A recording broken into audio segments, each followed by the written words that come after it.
polar bears regard a human arm as like a spare rib, from a Chinese restaurant. You know what I mean? And they just like sit there chewing on it. You know what I mean?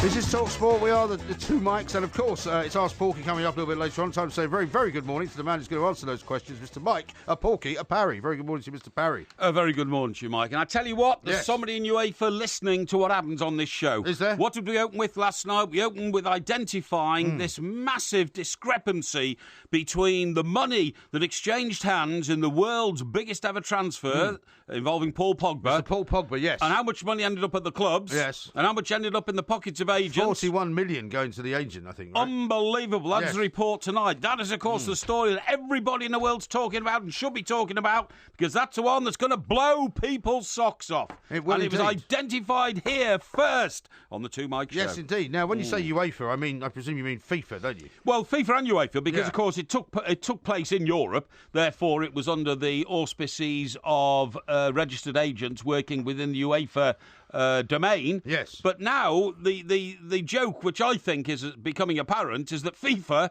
who historically have been one of the most questioned sporting bodies in the history of sport, now say they're having a probe into what they think could have been a bit of malpractice, apparently, allegedly, or maybe. I mean, does it not remind you of that great scene in Casablanca where Inspector Renault shuts down the casino on the grounds that he's discovered that gambling is going on there? And just as he's walking out to say, I'm shocked to see gambling is going on here, some guy comes up to him and goes, here are your winnings, Monsieur Renault. Yes. And he puts the winnings straight in his pocket and pretends he didn't know anything like that was ever happening. Is that in Casablanca? It is in Casablanca, You're a fan of Casablanca, the film? I am quite a fan of Casablanca, yes. It's a great film. That's Humphrey Bogart, OK? It is indeed. All the bars and all the world. Do you know who it was meant to be? All the gym bars and all the world, you're coming to mine. Do you know who it was meant to be? Who? It originally was cast in the part. Tell me. Ronald Reagan. Ronald Reagan? Ronald Reagan was who they wanted for that. Isn't that fantastic? And imagine if they'd given it to him. Yep. Well. Yeah. Well, because he was a bit of he had a bit of that thing about him, didn't he? Yeah, he did. Yeah, I mean, this morning in America. Yeah, he was great. I saw him once. He was a terrible actor. Who? Ronald Reagan? Yeah, it's awful. Yeah, well, he probably was. He was a B movie actor, wasn't he? He was, as they were in those days. Yeah. Do you ever remember going to the cinema as a kid and you had to watch the B movie first before you saw the A movie? When the Pathé News was still on. That's right. Yeah, all that kind of stuff. Yeah. But Ronald Reagan, I thought, was brilliant for the fact that he was so self-deprecating. Yeah. I remember once there was a new building going up in Washington, and he said, I am delighted to put the founding stone down in this building to replace the original building. The original building, of course, was built in 1820. I know, because I was there. And he he had brilliant. what they call the common touch. Yes, that's right. Unlike Mr. Donald Trump, who's just fired the FBI director, Mr. James Comey. Now we're going to be finding out a bit later on about what is going on there in Washington DC. It's all very strange because Mr. Comey, of course, many people think swayed the election in favour of Mr. Trump. Correct. When he announced 3 days before the election he was reopening an investigation into Hillary Clinton's procedures and emails as Secretary of State for the United States. Exactly. And in fact, she has said in many different ways that had it not been for James Comey's investigation, albeit that he cleared her just a couple of days before the voting actually took place, that she would have won the election. I'm not sure that's true, but it certainly didn't do her any favours. Didn't do her any favours at all, and it heightened the speculation that she had been part of a rather Washingtonian cabal of people in America for the last 20 years. Yes.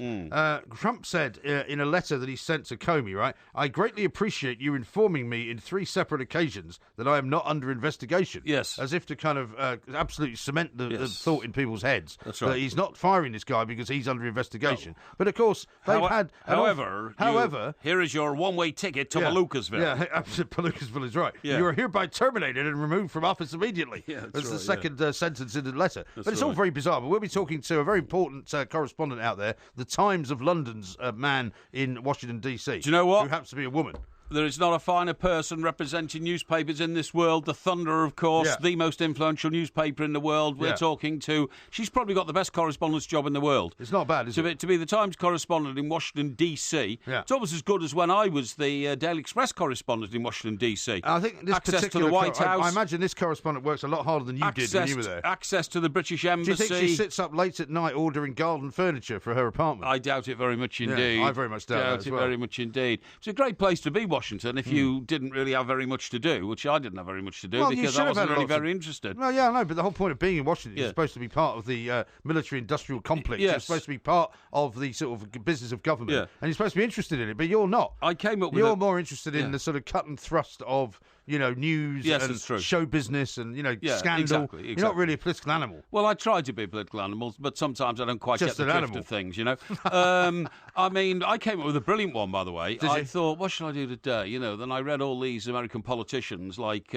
starting with the Prez, Mr. Clinton. Mr. Clinton, and then going down Billy Boy. Yeah, going down through all his mates that he'd been to Yale with and all that. Yeah. And who was the little guy who was about half the size of Clinton? I don't know. He was the trade secretary. Do you remember? No. And he had a beard. Yeah. Not sure who you mean. Anyway, the point of the story is... Well, you're talking about his cabinet. Yeah, I'm talking about his cabinet, yeah. I don't remember a bearded guy. They'd all been... Rubin? Was it Rubin? Rubin, possibly, yes. yes. I think so, yeah. They'd all been to Oxford. Yeah. They were all Rhodes Scholars, weren't they? Precisely. Yeah. So I even came up with the headline for this one. I went and researched all their backgrounds because there was no internet in those days, to do it all. Yeah. So I did it assiduously in the political library actually it's on Pennsylvania Avenue near the post office. Right. And then I came up with this great idea. Library of Congress. Library of Congress, absolutely. And so what I did, I wrote this piece. Then I rang Alan Frame, who was sort of... Hello, old boy. Yes, who spent most of his life... Sounded great.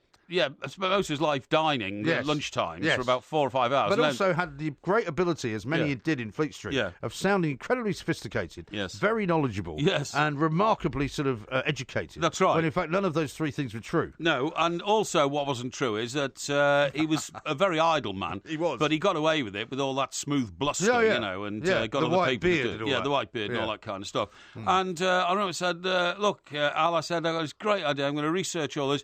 I said, I can see the headline now. He said, yes, Michael, what is it? I said, all roads lead to the White House. Oh, yeah. He said, what does that mean? Yeah. I said, well, haven't you heard about all roads lead to Rome? Yeah. That was the famous call of the Roman Empire. Oh, yes. Well, Clinton's empire, all roads spelt R-H-O-D-E-S because they're Rhodes Scholars. Oh, I see. Cecil Rhodes.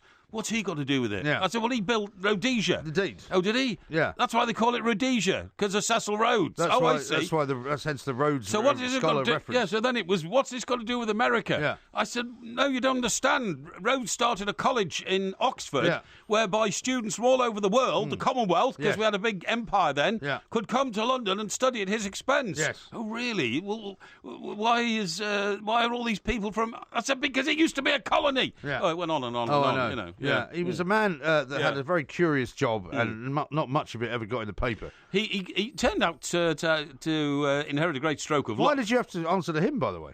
Well, because I was the US editor, but I couldn't call the pages. Right. So I had to ring him up and say, look, I need 2 pages for this. He was hopeless at that kind of thing. Oh, he's Because, if useless, he'd walked over to the back bench, for example, when I was there, I'd have told him to get lost. Oh, yeah, well, all the time. Oh, hello, boy, it could have 2 pages for Mike Parry. Well, I'd be like, well, no, actually, Mike Parry could ring me and I'll give you 2 pages. No, but you didn't look after the features pages. I wasn't there in those days. No, exactly, yeah. So, anyway, that was the point. But, no, he had a stroke of luck towards the end of his career at the Express, because he somehow managed to start some kind of a website with some diary guy. He went off to do some property website, didn't he? Something like that. Yeah. Was it a property website? I thought it was showbiz. No, it was a property website. Yeah. So, and anyway... It was I think somebody ended up loaning him a load of money. No, I think somebody ended up giving him a load of money for the website. It was in those days when... I don't think so. I mean, huge corporations in those days were buying websites for $300 million and then finding out that 3 weeks later they were worth £2. But I know that there was an issue with somebody who he was in business with who left owing him loads of money. Oh, really? Yeah, well, that doesn't surprise me. And I think you might not be surprised to know that the name Terry Manners was in there somewhere. Yeah, well, I'm sure it would have been. Not that I want to mention his name. No, and obviously. Terry was a great mate of mine. Yeah. My favourite story about Terry was... You've seen the time, by the way. way. Well, don't worry, because this is important. This is important about the history of Fleet Street. He set up an alternative office when he was the Scottish editor. Yeah, of course I do. He lives in Essex. Yeah. Great Essex boy, Terry. Top man. And he set up an alternative office when he was when he was a Scottish editor. Yeah. In the wine bar next to the office. Well, that was only one of them. Yeah, it was only one of them. I agree, but he used to have a phone there. He could, But the favourite expression I ever got was I rang that wine bar once, and I said, "Oh, hello." Hello, it's the Creeps wine bar here. I said, "Yes, could I speak to Terry Manners, please, the Scottish editor of the Daily Express?" "Well, can I say that normally you could, but at the moment I think you'll find Terry's tongue is a bit too big for his mouth." Yes, that certainly could have been one of the excuses why. So it must have been about 4 o'clock in the afternoon. Probably so, yeah, absolutely. There are other people who couldn't get hold of him for other reasons, but we can't go into that. No, we mustn't go into that. Because that would, of course, possibly be libelous. Yeah, libelous. We wouldn't want to be involved in any kind of legal scenarios. Now, we've got loads to do, though. We've got Donald Trump to talk about. Mark Donaldson's going to join us to talk about the football and to explain why he's being attacked by a family of bears. Well, it's fantastic. Which is unusual. Video. And, of course, also, we will be doing Ask Porky as well. Yeah. So if you need any problem solved, any questions... All right, hang on. He's shaking some kind of packet of nuts. I don't know what he's got here. Protein. We'll find out very shortly. This is TalkSport.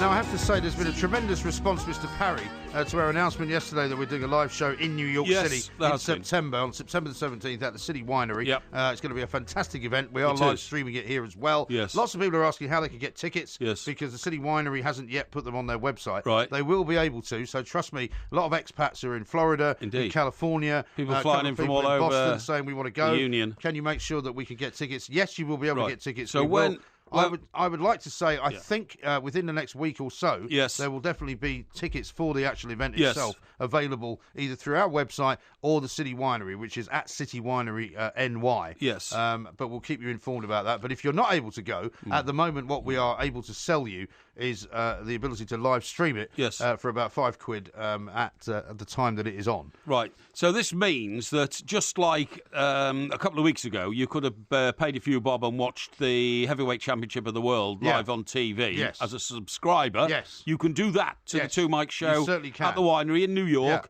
At 7:30 on a Sunday evening in September. That's right, yes. Right, and you can do that right now. You can order that right now by going to the2mics.co.uk. If, however, you want to physically appear at the show in New York City, that will take another week or so before we can get that organised. Yeah, but don't worry, there will be enough tickets for everybody to get them. Of course there will, and it will almost certainly appear on our website as a link, which will put you then straight to the winery to purchase your tickets. Absolutely right. We'll let you know about that because we're getting lots of questions. One of whom I've got here is Zoggy the Gooner, who said, I've just seen the City Winery dates. How can the expats buy tickets as it's not listed yet on the City Winery website? It will be.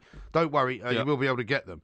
And just one more quick announcement for you from David. He says, "Hi, Mike. Please can you say hi to a brand new listener, Christian Dixon? We are sat here in sunny Blackpool listening."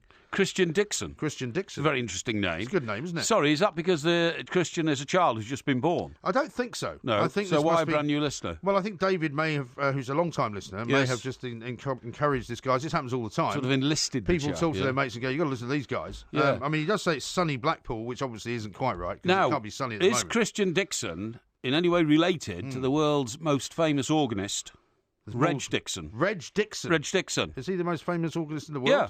Are you sure? He played his John Lord. No. He played his Wurlitzer organ. Yeah. For Huey Green. Was he? No. At the Winter Gardens in Blackpool. Yes. What used to happen was all these people aged about sort of 60. In the 1960s and 70s, or even in the 50s, I think, post-war, would go along to Blackpool, and during the day they would roll up their trousers and paddle around in the water. Right. And then at night they would go to the Winter Gardens and they'd sit there, and the curtain would open, and then you'd get this. It sounded a bit better than that. Is that not the abominable Dr. Fives? No. By Vincent Price. And then they'd be looking at this. They'd be looking at this empty stage. And they'd all be thinking, "Hang on, what's going on?" And then the floor would open, and Reg and his Wurlitzer would emerge. There's a massive organ come out of the floor. Yeah, that's right. Yeah. What about Rick Wakeman? Isn't he more famous now? No. But what I'm saying is, for a vast number of people over decades, Reg Dixon, who looked like a librarian with glasses, if you see what I mean, used to play his organ with all the organ stops and all that. And he was very, very famous. Yeah. Well, I mean, I told you. So to be Christian Dixon and come from Blackpool could be a connection. Maybe there is. Maybe he's related to him. Maybe he can tell us. I told you that story of when I had to go down to Malaga one time, in Marbella. Have they got an organ down there? Well, no, to look for the Dixon. woman. No, not Reg Dixon, but the woman who had left her kids home alone. And she'd gone down to run around with what we thought was either some kind of Arab prince or something or other like that. So she was either working as a stripper or she was working as a hooker. We didn't know quite which. So I was dispatched from the meeting at Sinatra's bar to go to the brothels around Marbella to try and see if she was there. Yeah. And we went into of course, you knew where they all were. I didn't know, absolutely not. No. Really? I thought you'd made a previous... I've never frequented a brothels in my life. It's not my thing. I don't pay for sex. Thank you very much indeed. Okay. But anyway, we walked into this first place, and I was with Frank Barrett from the Daily Star, who you might remember. Yeah, I remember. He was an excellent photographer, and I was able to walk in and say, with a picture of this woman, and say, I'm looking for a woman. Yes. And they went, you've come to the right place. And I went, no,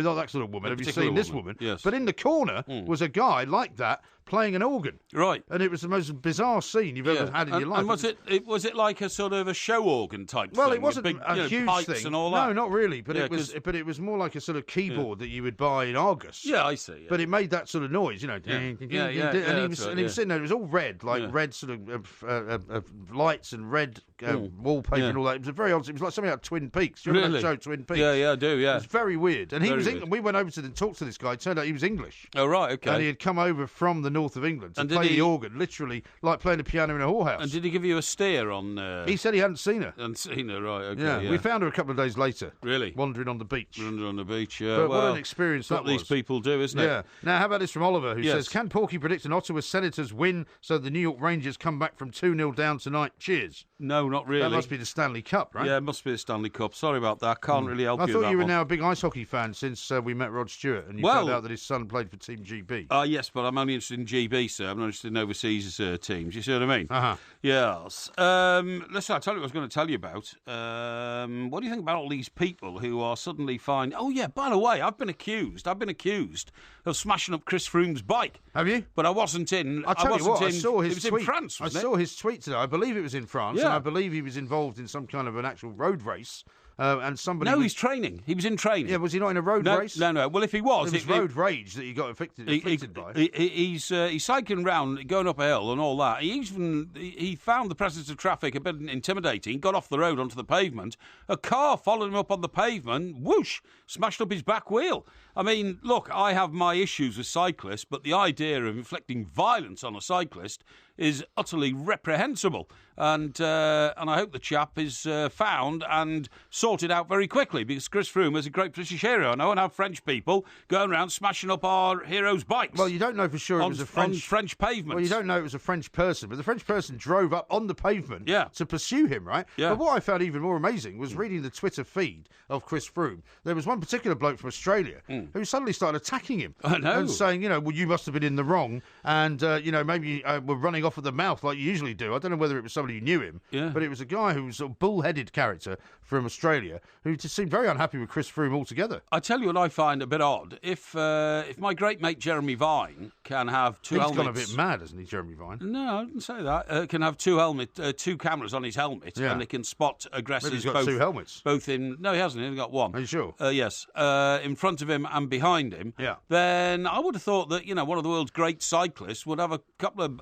cameras on his bike or his helmet or something to identify things around him. Surprisingly, he didn't have that. Actually. Exactly. That's what I maybe thought. It's just because people who have those cameras on their helmets are in fact helmets themselves, and that's why they have the cameras on them. And a real person... a little bit rude, isn't it? Well, I don't think so. It's a family show. We're allowed to say that. I mean, come on. Jeremy Vine's got a brother called Tim. Yeah, Tim's a great man. Fan of ours. Tim is a massive fan of ours. Yeah. But what Tim does not do, right? Yes. Tim is a great supporter of ours, likes to come on the show from time to time, and also, of course, likes to introduce Postman Pork. That's right. What he doesn't do is get involved in sort of daily road rage incidents with members of the public. Well, perhaps he doesn't cycle. Well, that's very, very sensible. But Jeremy Vine seems to have taken on this mantle or mantra of some kind of, vigilante cyclist man. Well... I can imagine. He's constantly getting into trouble. Well, no, that's a bit unfair. You're saying he's getting into trouble. I would say that he's sticking up for himself, really. In an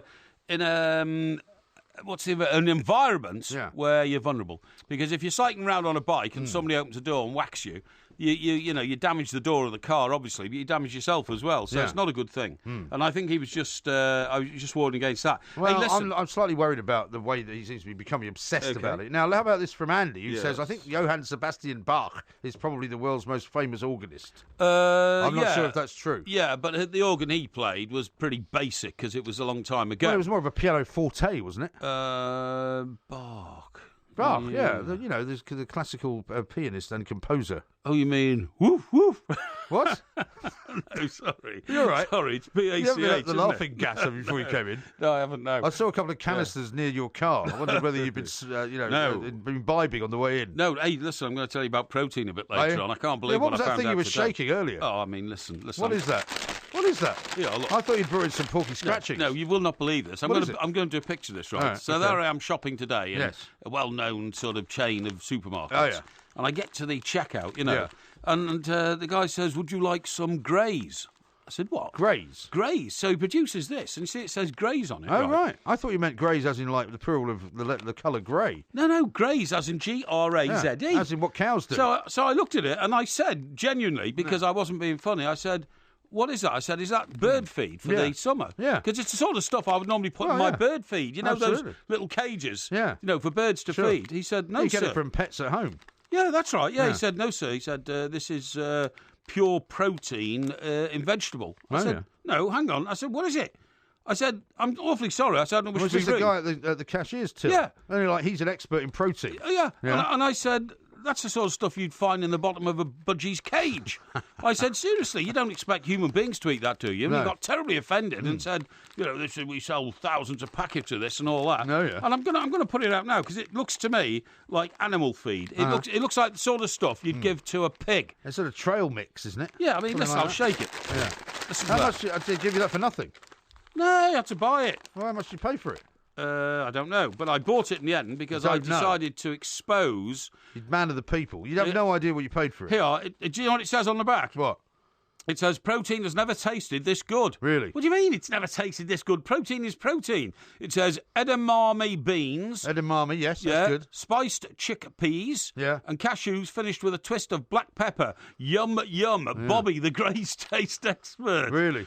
It says, we never use any artificial colours, flavours or preservatives in our snacks. This is not a snack. Grey snacks. I wouldn't eat this if it was the last food on earth. I would rather starve. Yes, I think you may well be right. We'll explore it later, but it looks like they cost somewhere between about £1 and £2, depending on which size you buy. It says edamame beans. What size is it? How many grams? 7 grams. 7 grams? Yeah. You sure? Yeah. That can't be right. No, it is. They do 28 grams. They do 35 grams. Yeah. They do 54 grams. Well, what does that say there, where my finger is? Hey?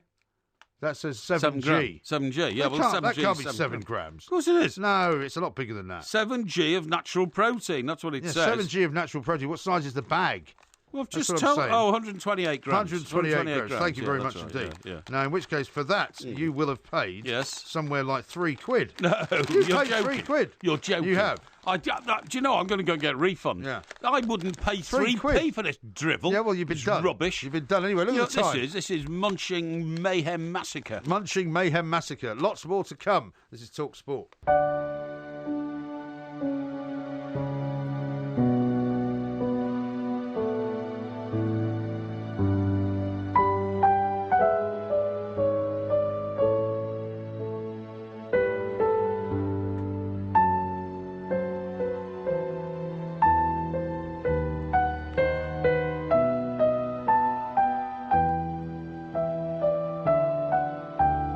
You're going to tell me this reminds you of the Hamlet advert, aren't you? It is the Hamlet advert, Air on a isn't G-string, isn't it? What? Air on a G-string. Who did that? Johann Sebastian Bach. Oh, is it? Right, Yeah. okay. So Not on the organ, though, mind you. Well, I was going to say, that's not an organ rendition. This is a piano. Organ Morgan. I think it's a... Well, funny you should say that. Right. I went to Blackpool once in early December because my mate had bought a TVR sports car. Oh, yeah. And their factory is in Blackpool. TVR, very nice sports cars. Very nice sports cars. They make a great noise, don't they? Yeah, they do, indeed. Yeah. So we went up there and we picked up the car. Yeah. And then we parked the car car, and we were staying in a boarding house on Blackpool Front, you know. Because it was too late to get home. It was like 11 o'clock, really, by the time we'd finished signing all the papers and everything in the car. So we went out, and the only place open was this bar. And as we went down the stairs, there's a big sign over the stairs which said, "Welcome to Ivor on his organ." Ivor on his organ? Yeah, seriously. And, like as if that would be a selling point. Yeah, it was. It was a selling point because we later found out it was, in fact, a gay bar. But was it? Yeah, but this Where was this place? In Blackpool. Blackpool. Yeah, but this was back in... That's quite a long time ago to have a gay bar in Blackpool. I was about to say, this was back in the... must have been the late 70s. Yeah, it was, yeah. And we didn't quite know what to make of it. But there was literally nowhere else open in Blackpool on this, this cold and windy December night in the first week of December. And then when we got back to... the boarding house we were staying in, there was a bloke there who I recognised immediately as being an actor from Coronation Street. Oh, yeah? Yeah. In the Blackpool boarding house? In the Blackpool boarding house, right. yeah. And we sat up and drank whiskey till about 4 a.m. with him. He's a very interesting chap. Yeah. And he played Elsie Did he play Tanner's... the organ as well? No, he was nothing to do with the organ. No. But he was at the time in the show, he was playing Elsie Tanner's boyfriend. Right. Yeah. How about this from Andy, who says, many surveys say he's the best organist, but this list says he's the 5th best. He's probably the best composer on the keys. Who? And this is Johann Sebastian Bach. Oh, Comes in at number 5. I thought you were talking about Reg Dixon. Where's Reg Dixon? Well, I don't know if Reg Dixon... I don't know if Andy can tell us whether Reg Dixon makes the... Hang on, is Reg Dixon not even listed? The ranker. This is, mind you, this is people voting from the members of the public. I don't think it's actually necessarily the definitive list of who is the best organist in the world. Okay. Do you know what I mean? Okay. Andrew says this, you've been a bit unfair on Pogba, lads. He did play in the 2015 Champions League final with Juventus. Yes. Yeah, but he didn't actually win the title, did he? He didn't win the Champions League with Juventus. No, he didn't, no. On that occasion, they didn't win. What I'm saying is... Yeah, to play in one is still something, Well, I'm sure it is, but what I'm saying is Juventus have not missed him because they've made the final again, and actually this time they look like a much better team. Yeah. If Real Madrid get to the final, which we expect them to do tonight... Of course we do, yeah. I'm still saying that I think Juventus will win. OK, I think Real Madrid will win. But... I tell you what, somebody pointed out to me today that the myth of Monaco, being the greatest attacking team in the world and unbeatable and all that, has actually backfired on Manchester City. Yeah. Because Manchester City couldn't get past Monaco and got booted out of the competition at their hands. Yes. Whereas Juventus made mincemeat of them, didn't they? 4-1 certainly aggregate did. over 2 legs. No trouble at all. And, only conceded 1 goal from the greatest attacking team in the world. And the 1 goal that they conceded was very much after the event, wasn't it? It was, yeah. After they'd already gone 4-0 up. Yeah. Now, how about this from Julian? He says, cameras on his helmet. You want to see the cameras on his house. More cameras than Jessop's. Maybe the thoughts of repercussions. Well, who's this, Jeremy Vine? About Jeremy Vine. I don't know if you've ever been to his house. No, I haven't, but there's nothing wrong with having personal security around your property. Well, I mean, I suppose he may feel that he's a risk of being attacked if he's got loads of cameras around his house. Englishman's home is his castle. Have you got a load of cameras around your house? No, I haven't actually. No, really? No. Because you're the kind of guy I would expect to sit there sort of studying CCTV footage. No, I think... of people marauding around, coming around you and watching... Well, how about that van, for example, that's been parked in your road? Yeah. Is that gone yet? No, it hasn't gone yet. Still there? I'm getting very upset about it. Blimey. Yeah, exactly. It must be a right old tip now. Oh, it's shocking. It's That's shocking. awful. And I'm making, big protests now to the local authority to get rid, or else... I will get rid myself and then send them a bill. Yes. Okay. That's the way. You've got to have positive action. It's the only way you get things done in this world. You see what I mean? Yes. You don't sit around there ringing up people and saying, do this. You do it yourself eventually, okay? Yeah, well, so far, that van has been there for about 2 weeks. And you don't seem to be having much of an effect in getting it moved. Don't worry, I will. Yeah. Right, Steve Paul. the cabbie says, I don't think you've ever finished the story yet, MG. It always gets interrupted by someone not too far away. That's a bit harsh. That is a bit harsh. I do try to improve things if I think they're slowing down. Is that right? Now, Paul here says, live stream and DVD for New York purchased will be awesome. Wish I could be there in person. Thank you very much indeed, Paul. Yeah. Just to point out that you can subscribe to the live stream, which will involve a few capers from the 2 mics on their way to New York. Capers. Is that right? Yeah. Well, yeah. I mean, the general idea is that live stream will include things other than just the show. Exactly. But that will be the only place you can see the show apart from being there. Yes, that's right. It will not be That's issued as a video. No, but the DVD, we must make it absolutely clear, will be about the visit to New York. Of course and will include inserts from the live show. Yes. Now, it says here, Christian Dixon. You're still talking about Christian Dixon? It's spelt differently to Reg Dixon. Oh, is it? Reg Dixon is Dixon. Oh, okay. Christian Dixon is Dickson. A bit like Stuart Dixon. Do you remember him? Yeah, Stuart. Stuart Dixon. Do you know what? He was also quite a lazy man. He got me involved in something really nefarious once. No, I'm not joking. I've got a terrible story to tell about him. I may have to save it for the New York show because it's not suitable for family viewing. Well, a lot of what he got up to wasn't suitable for family viewing. Certainly wasn't. So one day, he worked for the Mirror in the bureau down the corridor, run by Paul. What's his name? Paul Conyon, who's still around. Who is still around? Paul Conyon, and does a lot of work for charity now. He does, yeah. But fine man. But anyway, former editor, by the way, of the Sunday Mirror and the News of the World briefly. He was temporary editor. Yes, I know, but he makes a lot of noise about how he did it very well. He did, yeah. He had a habit of the exercise in power. A lot of people do is Julie, they say, order me a car, order me a car downstairs. Yes, and then the car, he'd say, make sure his engine's running when I get in it. Yes, but then he'd have the car waiting downstairs for an hour. This is one of the illustrations of how powerful you are. You know, the car waits downstairs with the driver, but you go down when you're ready. That kind of stuff. Right. But anyway, so Stuart, a Scotsman and a very laid-back Scotsman. Yeah. In fact, the most idle man I think I've ever met in newspapers. Idle. Yes. Used to walk around New York with an umbrella, even in the summer. He did. Yeah. So he pops his head round the door one lunchtime. I think everybody else was out of town somewhere or whatever. He says. Mate. He never travelled anywhere either. No, he never travelled anywhere. He just sat in the office all day doing nothing. Yeah. So he said, mate, come on, let's go for a lunchtime jar. And I said, no, come on, I want to... What, you turned him down? No, I want you to meet a friend of mine. Yeah. So we walked up about 6 or 8 blocks to some bar. My memory tells me it was a bar and an Indian restaurant at the same time. Or something like that. Second Avenue? I'm not sure.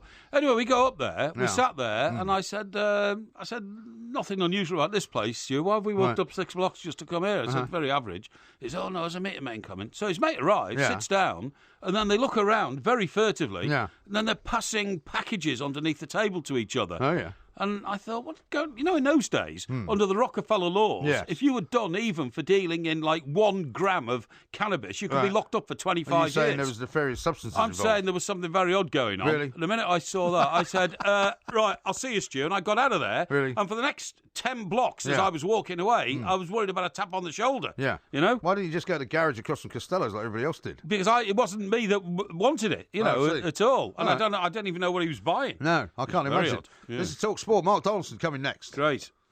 Look for the bare necessities, the simple bare necessities. Forget about your worries and your strife. I mean the bare necessities are Mother Nature's recipes that bring the bare necessities of life. Wherever I wander, wherever I roam, I couldn't be found. This is Talk Sport. We are the two mics. Ask Porky coming up a little bit later on, of course. Bob in Cambridge says this: if Porky can shovel cinnamon down his throat and survive, then a few mouthfuls of graze surely can't be an obstacle. Mind you, if it shuts him up for even 30 seconds, that will be a plus. Yeah, but have you seen it? Have you seen the graze? Well, you haven't opened it yet. I'm not going to open it. You're not going to open it? No, I'm going to take it back for the £3 refund. I want a refund. That's unbelievable. That much. That is unbelievable. Yeah. Anyway, listen, that music, of course, Bare Necessities, might remind you of a dancing bear. Yes. Mark Donaldson from ESPN has had the misfortune of actually seeing not so much a dancing bear as a walking bear marauding around his house in Connecticut. So let's find out what's been going on. Mark, a very good morning to you. Good morning. How are you both? Yeah, very well indeed. Thanks, very Mark. well indeed. Now, we've been following your bear experiences in the Daily Record for the last couple of hours. What an extraordinary sort of series of events you've been going through. Tell us about it. So basically, I think boy bear and girl bear in Connecticut are having more fun than they've had for a while, and there's a lot more baby bears around, and as a result, there's a lot more mouths to feed. So we've had the bird feed out for the winter time, and we were a wee bit late putting it back in, and as a result, the bears have found the bird feeder. So in this part of Connecticut, there are more bear sightings than any other part of the whole northeast of the United States, never mind just Connecticut, of New England, of Vermont, Rhode Island, of Massachusetts, or whatever. Right. The latest thing, just up the road from us, a woman was cooking brownies, the chocolate brownies, and the bear decided to try and get in the house because it smelled. They can smell it from a mile away, and how it was able to smell inside a house, I don't know. But basically, it went to the back door and started chapping on the back door. And well, I mean, we've seen the pictures of this bear who's kind of basically standing up on his hind legs by what looks like a sort of generally a French door, all glass, and it looks almost human. It's quite weird, isn't it? Do you know what? I was hoping you would bring forward Ask Porky, so I can ask him how I get rid of this bear problem. Well, look, I'll tell you what. I want to know. Haven't you in the past suggested that you lie flat down on your stomach and you don't basically move? No. What you do? Hope that he doesn't scratch your buttocks. No. What you do with the bear? What you do with the bear, Mark, is you have to make yourself bigger than the bear. I know the bear. I know how to fight bears. What you do is if you get 2 sticks. You know how to fight bears. Yeah. If you get 2 sticks and hold your jacket up in the air around your head, the bear thinks that you are a huge person, about 8 or 9 feet tall, right? And the bear will run away. What you must avoid... With no head. Hey? Well, it thinks you're a huge person with no head. Well, they think you're a huge object. What you must avoid, Mark, is... Yes. If the bear gets you on the ground and he's got his left foot on your back, then you have had it, mate, because he regards your buttocks as the lovely, mushy, fleshy part of a human being that you eat while the human's still alive. Hey. It's not a good way to go. I have to say, I watched. I watched the left foot. I watched the Revenant. Left foot, Porky. What about the right foot? Well, the right foot's on the ground, obviously, and the left foot's on your back. And believe me, it's very difficult to wriggle away from a bear that's got its foot on the middle of your back. Yeah. And then it uses... That's the Rangers bear you're talking about there in Glasgow, isn't it? And then bears' claws are designed like forks. So he just literally scoops your buttocks off your backside and eats them as though he was eating an ice cream. Yeah. You know what I mean? Yeah. Without a cone. Without a cone, yeah. No, I watched The Revenant at the weekend, which I must tell you about, by the way. You know, this supposed award-winning film with Leonardo DiCaprio. Yes. Which is awful, by the way. Is it? But Why? It's just terrible. But there's an awful scene where this bear attacks him. Yeah. And it's horrendous, because the bear is doing exactly what you've just described. Scraping his flesh. To his buttocks, the whole thing. It's awful. Yeah. Absolutely horrendous. Yeah, but Mark, I think the thing that surprised me, right, is the video that I saw that you posted on Facebook shows you going into your garage to close the electronic door, knowing there's a bear on the outside of the house. To be honest, if it was me, I'd have been staying out of the garage. I would have just gone, well, I'm not moving anywhere near where the bear could get me. Well, the bears are really fast. That's the thing. They can climb trees, and that's why a lot of barks of the trees in this part of the world are kind of no longer, because they try and look for ants and insects or whatever. So, look, you two have seen me, and Porky wasn't the kindest about how big I was, but I'm not the smallest guy. And I'm not exactly a fast mover. So Porky, I suppose, was right. I ain't going to outrun a bear. So... But I've got a slow-moving garage door. That was my dilemma. I mean, wouldn't you rather the bear got into the garage than you got into the garage and then suddenly the bear arrived as well? What would that be like? It'd be like Tom and Jerry going round and round cars or round and round. I mean, that would be ridiculous. What I don't understand is, Mark, why didn't the bear just smash the window in? Bears have got strength to smash through, full-pane windows. I don't understand why he didn't. You know, I think whoever took that photograph of that bear standing on the wall looking through a huge plate glass window is very lucky to still be alive.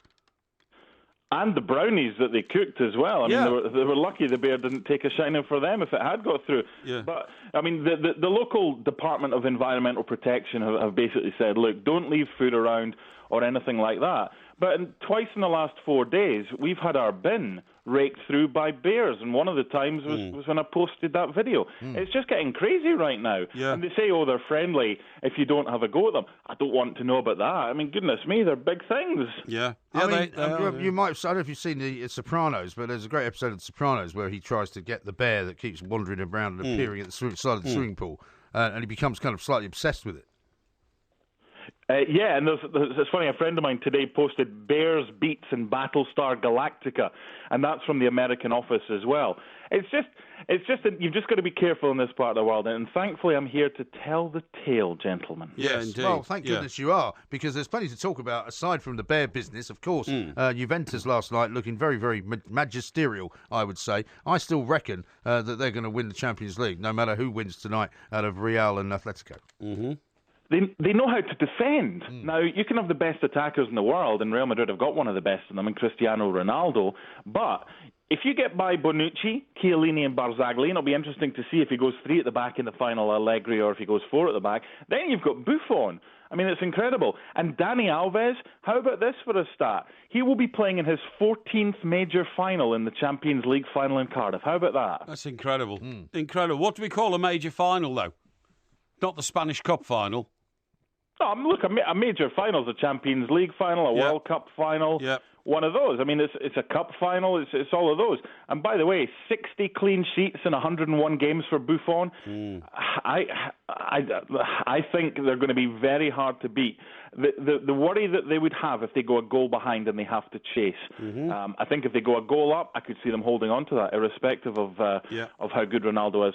Yes. Well, I mean, it'll be fascinating to see what I suppose Diego Simeone can pull out of the bag, really, because, I mean, he's been the bridesmaid for many, many occasions, hasn't he? And there's no reason to think this will be any different, though. Yeah, but they've got to come forward, haven't they? And we saw in the first, we had this discussion last week about how poor they were. They kind of mirrored Simeone over the last couple of years when he took his contract extension and reduced it by a couple of years. They're going to have to come out. They need to score first early, because if Real Madrid score, there's no way Atleti are getting 5. I don't think there's any way Atleti are getting 3. So I don't know how he goes about this, because they can't win the league anymore. So this is all they've got pretty much. So what does he do later today? Right. And what do you make of all the sort of kerfuffle around the Paul Pogba situation?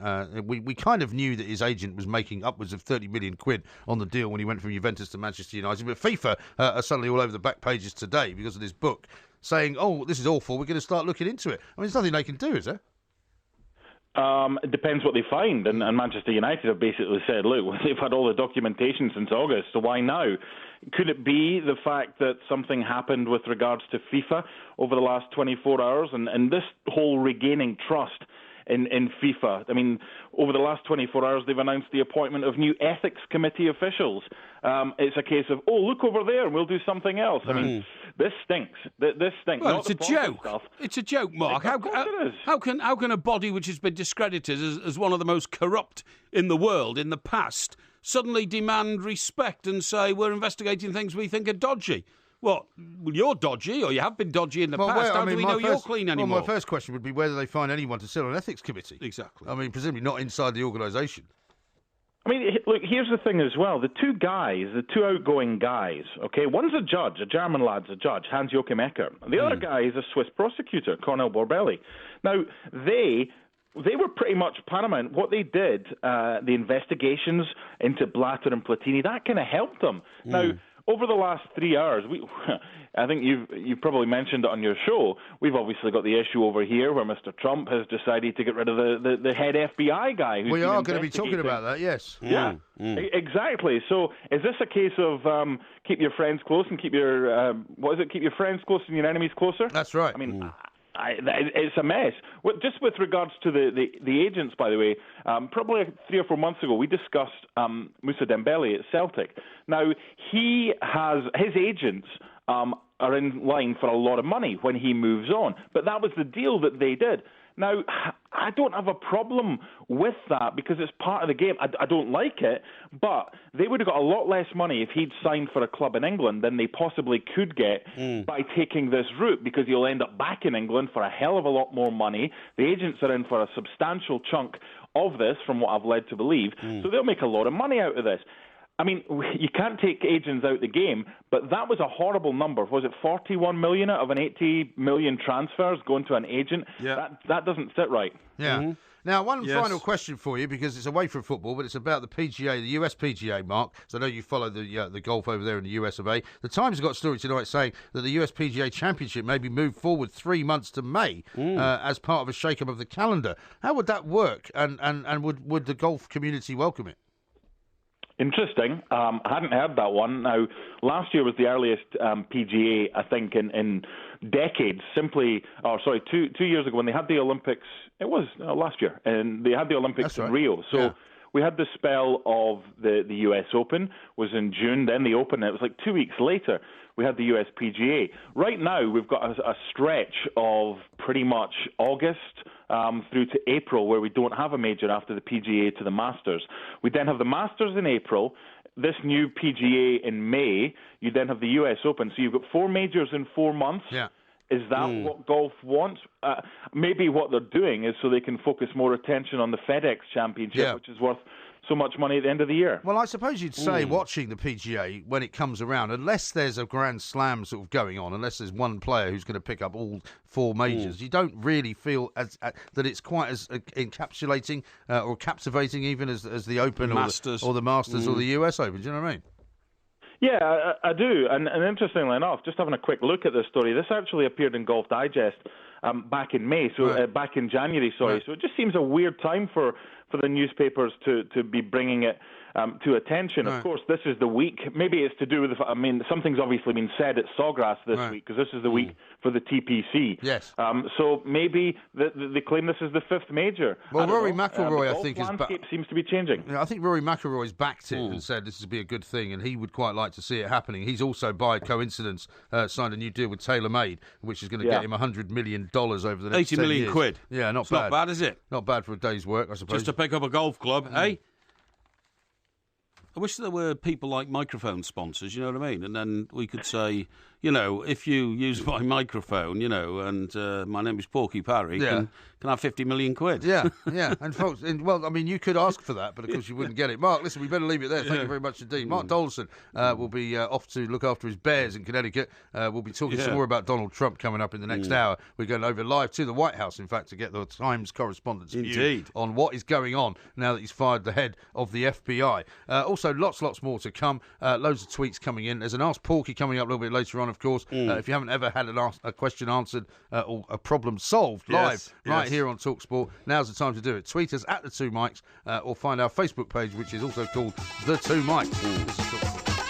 This is TalkSport. We are The Two Mics. Got a few tweets for you. Omar says, in relation to what you said earlier about Ronald Reagan, brilliant, he says. What on earth is Porky smoking tonight? Brilliant. Reagan only destroyed the US and we're still feeling the effects. Is that right? He's obviously not a fan of Ronald Reagan. Who's that the opinion of? This is a guy called Omar. Omar, yes. Okay. Omar, well, thank you for your contribution. I do not agree with you. I think Ronald Reagan in the 80s, because I was living there, kick-started the economy of the United States. Okay, here's one from El Muletto, who's referencing your Blaze conversation. He says, tell Porky he would get the same protein content in one egg.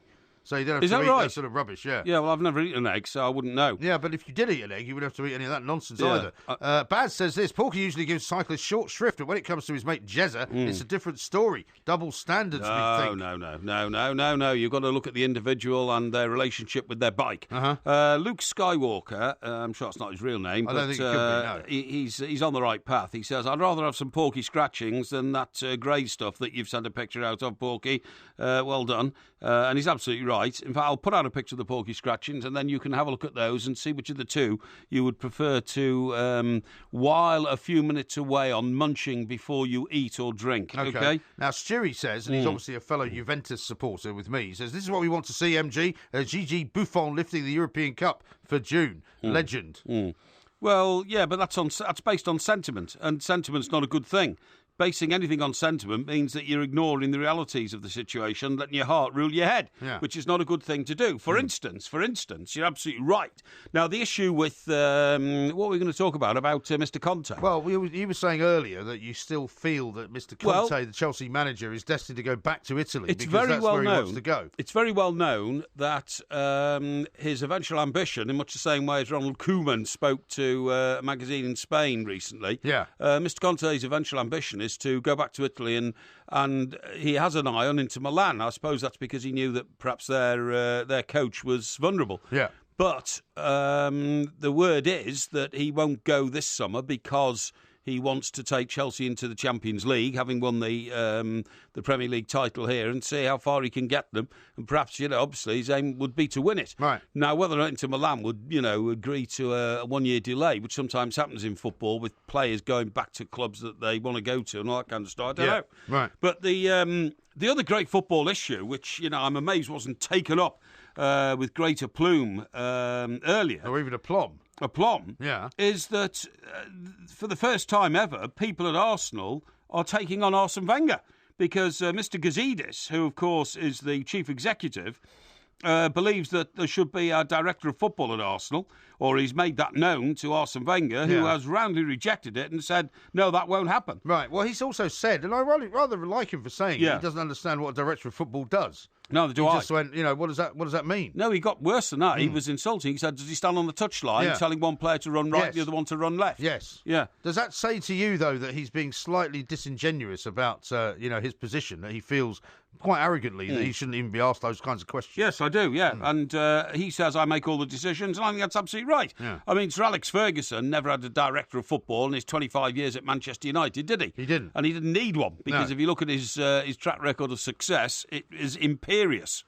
But the problem with Sir Alex Ferguson, and as we said last night, the David Gill situation, is that they worked in tandem terribly well. Gill was involved to some extent in transfers, as was Sir Alex Ferguson. And I think when you get that kind of partnership, it's almost impossible to kind of separate the two.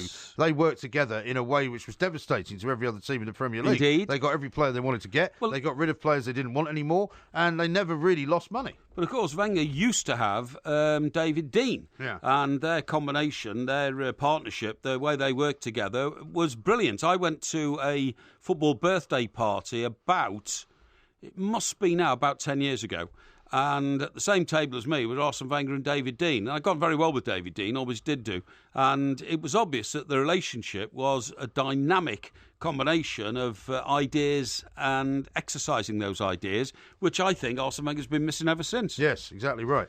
But I mean, I don't think Conte will leave Chelsea until he has achieved a little bit more than just winning the Premier League. I think, and if you think about Inter Milan and their position at the moment, I mean, Juventus are far and away the best team in Italy right now. And he's come from there, hasn't he? I mean, he was at Juventus before he took the international job. Why would he go and manage Inter Milan unless he was promised a load of money so that he could get in the Champions League? It looks like he's going to be in the Champions League next year with Chelsea, and he may have a chance of winning it. And Inter are just going to scrape into, I think, the Europa League, aren't they? Yes. In Italy. Exactly. He may have been promised all that money, I don't know. The other... So what some people are pointing out is that although he won title after title with Juventus in Italy, he didn't achieve anything like the success in Europe, which they are currently enjoying. Yeah. So, does that mean that perhaps his strengths are not based on European competition? They're based on domestic competition, because that's what he won in Italy and that's what he's winning now here in England. Exactly right. Yeah. Now, I've got a message here from somebody in Japan. Sammy, his name is. He said, I've got something for you both from Japan. Oh, yeah. I'm heading back tonight. What's the address that I send it to? Oh, right. So, of course, we did Postman Pork last night. Yeah. But perhaps you'd like to give him the address. Well, I bet I had. Postman Pork, to which you should send all missives, communications, letters, parcels, presents even if you want to, because we're always happy to, to accept those sort of things. The address is Postman Pork, Talk Sport Towers, 18 Hatfields. Indeed. Which is just the name of the road. It doesn't say lane or street or anything. It's 18 Hatfields, which is London, SE1, that's South East 1, 8DJ. Correct. And you can remember the second bit, 8DJ, because number 8 was Alan Ball's shirt, and it's the end of my... Yeah, but not everybody would know that. No, it's the end of my my Twitter handle, Mike Parry 8, okay? Yeah. So it's 8DJ, and DJ can stand for disc jockey. It can. And we're not disc jockeys, we're shock jockeys, but we're still here. No, we're not. I'm not a shock jockey. No, we're not a shock jockey then. And it's not called shock jockey, it's a shock jock, the shock by the way. jock. So what are you? Well, I'm a radio person. Radio personal. I mean, I don't really say that. Andrew says this, Porky, you do not live near bears. Well, I presume I'll take that as red. He says, if grizzly or brown, then play dead. If black, then make yourself big. No, really? You shouldn't make stuff up, he says, because it could be dangerous. I'm not making stuff up. He said if you make yourself big to a brown or a grizzly, then it's all over. And you would have told people that. Yeah. Let's not let people die. He's just driving people to their own death. Listen, very few people who've been listening to TalkSport tonight, the Two Mike Show, are going to find themselves in the middle of the Rocky Mountains facing a brown, black or grizzly bear. Well, hang on. I mean, we've just been talking to Mark Donaldson, right? Now, the bears around him are, I believe, black bears. Yes. Right? They're quite small. Yes, yeah. Brown bears are slightly bigger. Yeah. And, of course, grizzly bears are the biggest. Okay. Can I just say this? There is a difference between how you behave, apparently. But I've never fancied the idea of playing dead. Neither have I. Because if you play dead... And they jump on you. This is what the guy in The Revenant does, right? Yeah. And it's Leonardo DiCaprio. And I must say, I've only watched the first hour and a half of this film. It's about 3 hours long. God, yeah, right? go on. The first hour and a half is torturous. Right. Absolutely torturous. Your mate's in it. Hardy from Peaky Blinders. Oh, yes, okay. Tom Hardy, is it? Yeah, Tom Hardy. He plays this guy who mumbles a lot. Sounds a bit like the guy from, not from Peaky Blinders, but more like from the guy from Taboo. Yeah. Right? And he's wandering around. And I thought for a long time it was all filmed in Alaska. Yeah. It was all about Eskimos. Yeah. Turns out it was not about Eskimos. It was about sort of Native American Indians in the Pacific So anyway, Northwest. get to the bear bit.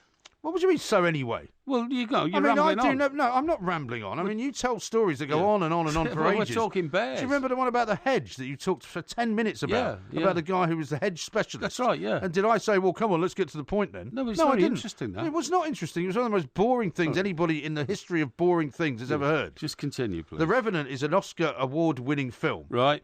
However, what I have here is from a man called Dave. He says, nice one, MG. Someone who agrees with me about The Revenant being absolute bolloxios. Okay. What a shower. But what about the DiCaprio bear scene? Well, the scene is really brutal because it's obviously filmed in CGI, which means it's not actually filmed in real time, right? But the bear is huge, and it throws him around, hurls him around, digs its claws into his back to such an extent that his back is all exposed and it's bleeding and it's covered in these horrible sores. It pushes its claws into his buttocks, as you said, and it hurls him around, and, eventually the bear sort of dies on top of him.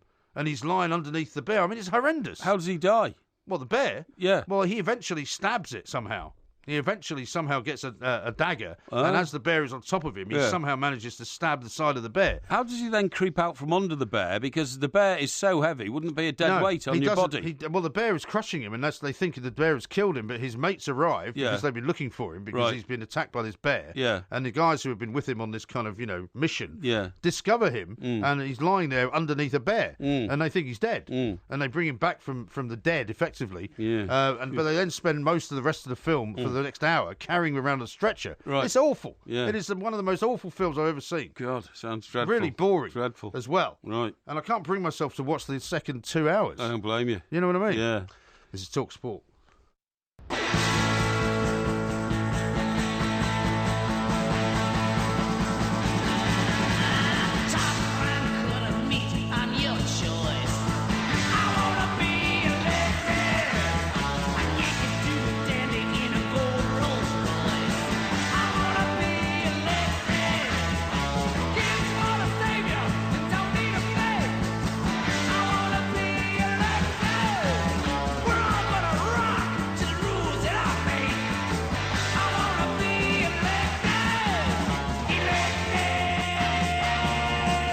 Won't have missed your notice that we are in the midst of an election battle.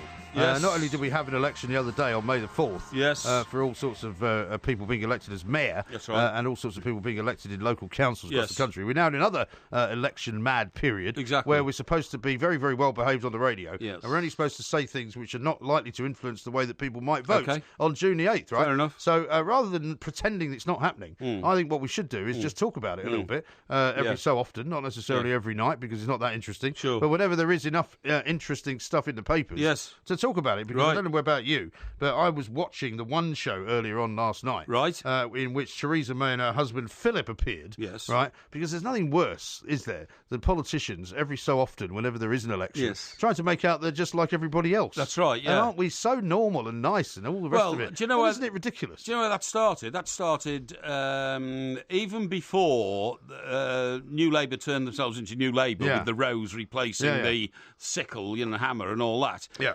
The guy who eventually went on to help Tony Blair made a documentary for Neil Kinnock. Yes. On Neil Kinnock's life. And it showed him walking over all these hills in Wales and all that kind of stuff, right. you know. Was this back in sort of before the 92 election when he thought he was going to win it? Yes, that's right. And he said, I wasted 8 years of my life. Yeah. And he never got there. He thought he was going to win it. Yeah. Had that tub-thumping Sheffield rally. The Nuremberg rally, yeah. Yeah, in which he said, you know, are we all right? Yes. Are we all right? And he went with the crowd to shout. Scary, wasn't it? Yeah, but in fact, they lost it to a very insipid John Major. Yeah. But anyway, there you go. Right. But no, you're absolutely right. And then...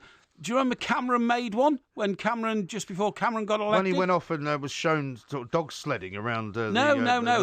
That was when he was in opposition. When he was, that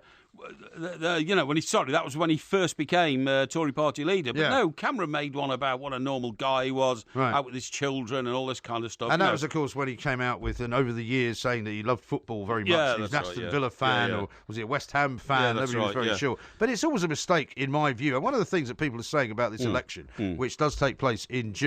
And by the way, I should also say that we are, by law, by the rules that are put out by Ofcom, who are the people in charge of what we do on the radio during this period. We're not allowed to issue any kind of a sort of idea of who you should vote for, which we won't be doing. We're not allowed to issue any preference about voting, and we will not be doing any of that. No, I but what we totally will be doing is telling you what is going on, because it seems to me to be nonsensical not to do that. But Theresa May and her husband Philip all over the front pages today. That's right. Because apparently they're talking about how she's wanted to be the Prime Minister for a very long time, how they were kind of early victims of fake news because a newspaper once reported that she was about to have a baby, and that was why that they wanted to make some inroads into running the party. And they struggle to have children, and they're trying to make her look more human. And Philip takes the bins out. Yes, I do all the man things in the house. He said, and he's quite a successful businessman, isn't he? He's quite successful. Yeah, but you have to wonder whether that is a gamble too far, because of course the most famous male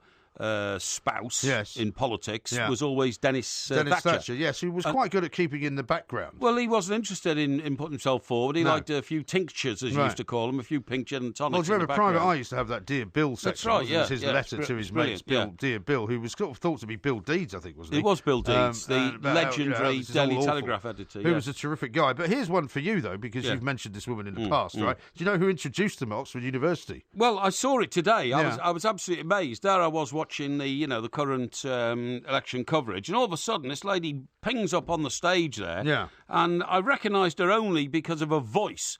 But I tell you what was very, very interesting, and of course it was Julie Hesmondler, right? Yes. Who, of course, from Broadchurch. Broadchurch more recently, but legendary for decades in Coronation Street as Ailey. Yeah. Ailey. And do you know what I found extremely odd?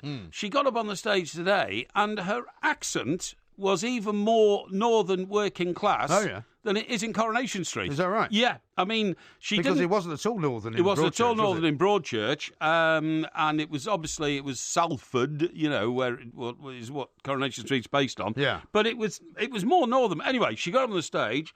I thought she made a brilliant delivery, because if you were a neutron just landed from Mars and you listened to what she was saying, you'd have thought, wow, she's representing somebody here who's really good. And, ladies and gentlemen, I'm here today. Lovely to see you. Oh, great to see you, and all that kind of stuff. I love Jeremy Corbyn and all this kind of stuff. Ladies and gentlemen, Jeremy Corbyn. But the stage and he comes out. The stage was so long, right? She was on one side giving this at the old lectern. And then everybody's looking for Jeremy Corbyn. Yeah. Nobody could find him, he's travelling around in a massive red bus, which on the side of it says, for the many, not the few. Now, to be honest, if I was being critical of him, I would say, well, clearly it's not for the many, because it's not a very big bus. Now, you might say that's being a bit trite. But, I mean, this idea that all he says all the time... He nicked that slogan from Blair anyway. But it's all he says. Yes. For the many, not the few. That's right. Nobody knows what it means. Yeah. The other thing I find about old Julie Hesmondler, getting up there, it illustrates the fact that 99% of the showbiz and entertainment industry is clearly Labour. Yes. They're clearly Labour supporters. Oh, yeah, well, they're champagne socialists. Well, not that they're champagne socialists necessarily. I've got some bad news for them, though, because the Labour Party have said anybody making more than 80 grand is now going to be subject to higher taxes. Hammered on taxes. Well, at the same time, the Tory Party are saying they're going to cap energy bills. I don't know how they're going to do that. No, neither do I. Do you think Julie Hesmondler's making more than 80 grand a year? Well, she's making more than 80 grand a month. She's actually voting. She's voting to pay more taxes. Well, some people do. Some people say I think we should pay more taxes. But what I find extraordinary is that... That's God's way of telling you making too much money, by the way. Because I tell you what, there was... I read a piece today about complaints within the showbiz industry, certainly the acting industry now, that only posh boys and posh girls now get the best parts in all the productions. Yes. And they particularly cited the guy, who plays Sherlock Holmes. What's his name? Cumberbatch. Benedict Cumberbatch. Cumberbatch. Yes. So Cumberbatch, didn't he, at a recent sort of theatre presentation? Yeah, did he not launch some foul-mouthed tirade? It was terrible. On the government. It was at the end of the production. He went back onto the stage and said, "No, I'm telling you, the politicians say this." By the politicians, he meant the government. Yes. But he called the politicians. Well, I say, F the politicians, Yes. and I've posted half a dozen people at the back of the room with buckets, and I want you to give to all the starving people all around the world. Hey. Okay, fine. So that illustrates to me that what most of the showbiz world want to do is to be liked. And what they have to do is, in my view, is politically, they have to go with this mantra that, Labour Party people are kind and caring, considerate, and think of others all the time and want to, make the world a more compassionate place, and that those representing other parties don't. Yes. And so they always align and so on. But, people like Jim... Well, I mean, I had some woman on my Twitter feed earlier on today going on about the NHS and how the Tory party, if they are elected, will ruin the NHS. Yes. And, they're making out that basically all Tories eat children. Yes. And, certain people in the Labour Party have that view. Yeah. And, they are welcome to have it. But, I mean, you say to yourself, well, hang on a second. Yeah. Are you really seriously telling me that just because somebody disagrees with you, that they are the world's worst person? Yeah, absolutely. And I think you have to be very careful with all that. The problem with the Tory response to, all the lovies being all Labour supporters is that they only get they people... ever come up with Jim Davidson. Well, I was about to say, they get Jim Davidson, who they lock in a cupboard during, election campaigns. Yes. But Jim Davidson comes up, and then he makes the point, and he has done, I've heard him say it sometimes, he says, look, compassion works two ways. Yeah. Just to say that you care about people who are starving around the world. Yeah. We all care about people around the world. He said, but his belief is that if you build a country with a strong economy, they're in a better position to help the starving people around the world. That may well be. And you build strong economies by not overspending internally and putting your country in debt. Well, that may well be the case. However, as we have said before many times, it's not the pulpit for us to speak about what you should do. No, I'm telling you how Jim Davidson weighs it up against the lovies who say, we are caring. But what you didn't answer the question, which I put to you earlier, was, do you know who introduced Theresa May to her husband at Oxford University? The answer is Benazir Bhutto. Oh, Benazir Bhutto, Old friend of mine. Old friend of yours, who you've spoken about many times. I have indeed, And apparently, and this is another thing... Where Sorry, you say, I thought you were saying to me, do you know who introduced Jeremy Corbyn today? That's why I jumped in with Julie Hesmondula. I know, and that was about 10 minutes ago. Yeah, sorry about and that. You've now told a big, long story about Julie Hesmondula and Jim Davidson and whether or not a wealthy country is a better country to live in. Well, so you could have instead listened to the question and said... Oh, no, actually, I don't know who introduced Theresa May to her husband. And I could have said it was Benazir Bhutto. And then we would have had another 5 minutes to discuss all of that. That's brilliant. Which we now don't have. Of course we do. But here's what I don't want to know about Theresa May and her husband, right? Yes. Apparently asked by Alex Jones if he fancied her instantly, he replied, absolutely, it was love at first sight. I mean, I really don't want to know that. I really, calm down. I'm going to have a sick bag for Porky here. Alice, I mean, this is not what we want to know. This will not help you get elected, Ms. Theresa May, just because your husband fancied you at love at first sight and he takes the bins out. I don't think anybody cares. Do they? Eh? What? What? What do you mean, what? They don't care. They don't care.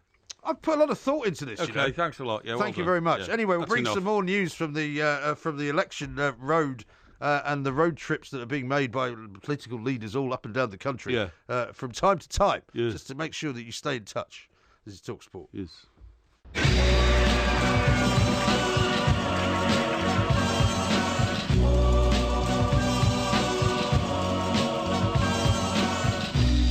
That boy needs therapy. Psychosomatic. That boy needs therapy. You're psychosomatic. That boy needs therapy. Lie down on the couch. What does that mean? You're a nut. You're crazy in the coconut. not. What does that mean? That boy needs therapy. I'm gonna kill you. That boy needs therapy. Granny Gazoo, let's have it, you. This is Talk Sport. We are the Two Mics. We've got lots more coming up, of course, including Ask Porky very, very shortly, which is the place that you can get answers to all sorts of questions, including those questions that you've never been able to answer for whatever reason. And they could be about anything to do with sports. They could be anything to do with personal matters, financial matters, possibly travel questions, and just general information that you might seek to get from Porky. Absolutely. As he's indeed here to help. Right now, though, we're going to go over to Washington, D.C. And pick up with Bourdin, who is with the Times of London over in the White House, because quite a remarkable story broke in the last few hours, which is that Donald Trump has decided to fire the director of the FBI. And a lot of people are wondering what on earth it's all about. Let's talk to Bora and find out. Bora, very good morning to you. Welcome to the show. Hi, thanks so much for having me again. How are you? Yeah, very well, very well indeed. So what is it all about? I mean, it's a bit of a strange story in the sense that Trump would appear to be getting rid of the FBI director. I think it's 4 years into his appointment. He was brought in by Barack Obama. He was quite, you might say, instrumental in casting doubt on Hillary Clinton's candidacy when he decided he was going to introduce an investigation into her emails and all the rest of it. Why has this happened? You're absolutely right. It's such a sort of shocking thing to have happened. I think everyone in Washington, and including senior members of the FBI staff and Mr. Comey himself, are all sort of reeling. Apparently, Mr. Comey, the director, was actually in the middle of giving a speech to FBI employees in the Los Angeles bureau when he saw on the television screens the news of his firing begin to flash. So it's quite, everybody's quite taken aback. But the sort of stated reason for what's happened is that Mr. Trump has said that at the advice of his Attorney General, Jeff Sessions, and the Deputy Attorney General, a guy called Mr. Rod Rosenstein, he believes that Mr. Comey has lost the confidence of the people and is no longer credible in leading the FBI probe because he revealed some information about an ongoing investigation about Hillary Clinton's emails back in July, and that this was why he had been sort of quite unceremoniously sacked. The odd thing is the timing, because we've known about these revelations for quite a while, obviously since July when Mr. Comey revealed them. So everyone's sort of wondering why it is that all of a sudden he's been fired. And the sort of if you're sort of suspiciously minded, the thing is that Mr. Comey had been leading a probe into whether there had been any collusion between the Trump campaign and Russian officials during last year's election. And if there had been, one might say, it would be quite convenient to get rid of the man who's heading up that probe. But that's only if you're very sort of suspiciously minded. Yeah, or speculative, that's right. Now, Bo, will this have any effect retrospectively on Hillary Clinton's claim that, you know, it was Mr. Comey who did her in the election campaign in the first place? You know, she's likely now to be saying, isn't she, that, well, if he's not fit for the job now, why was he fit for the job before the election? Why did he do me in? Right, and the firing has kind of put Democrats in quite an awkward position because many of them are saying, oh, it's a constitutional crisis. You know, how can Mr. Trump do this? He's clearly trying to cover something up. In fact, the Senate Minority Leader, Chuck Schumer, today has called for a special prosecutor in order to sort of get to the bottom of it. But you're absolutely right that for months now, they've been saying Mr. Comey was mistaken in what he did. He swayed the election, that he had bad faith. And Hillary Clinton herself was saying just, you know, in recent weeks that she believes that Mr. Comey helped sway the election. So it puts them in quite an awkward position because Mr. Trump and Republicans can say, well, you know, these criticisms that you've had of Mr. Comey are exactly the reason why we're firing him. And that's sort of the position that Republicans have taken in saying, look, we thank you, Mr. Comey, for your service, but we think it's right that we should have a new director to sort of start afresh. The question now is, who will it be? and what impact will it have on the ongoing investigation? And also the sense that we get, I suppose, from this side of the Atlantic, and some people are saying this, is that he'd already had the difficulties with the U.S. attorneys who were acting and who then sort of were not acting, decided to get rid of them. The sense is that he's now getting rid of an FBI director because he doesn't really like his investigation technique and doesn't like what he's looking into. And it gives the impression, rightly or wrongly, of a president who is now very, very happy to surround himself with people that he appoints, and he doesn't care what anybody thinks. Yeah, I mean, there is a precedent in sort of appointing, having political appointees sort of agree with you. But you're right. There's been lots of comparisons being made to Richard Nixon and the Watergate scandal. I'm sure as many of your listeners probably know the Saturday night massacre when Nixon sort of fired the special prosecutor and sort of top Justice Department officials who'd been looking into Watergate. This certainly is quite reminiscent of that. Yes. And the comparisons do sort of start to write themselves when something so shocking happens. And earlier this evening, very recently, it was also the news also broke that Michael Flynn, who was Mr. Trump's former national security advisor, who had been under investigation for his potential ties to Russia, has had several of his associates subpoenaed over business deals that he did back in 2014. So it's sort of like the plot thickens just as the investigation is getting going and really escalating. So certainly raising lots of eyebrows over here. Yeah, well, it certainly will. But, I mean, a lot of eyebrows have been raised since President Trump got into power. Now, we've just passed the 100 days mark, Boa. What is the latest response from the American people to how the president's doing? Bearing in mind he was such a controversial appointment, how is it panning out for him? I think the thing for Trump is that he has to deliver on the promises that... So what's happened to the wall, for instance? We haven't heard anything about the wall since he's been in power. Sorry. So he,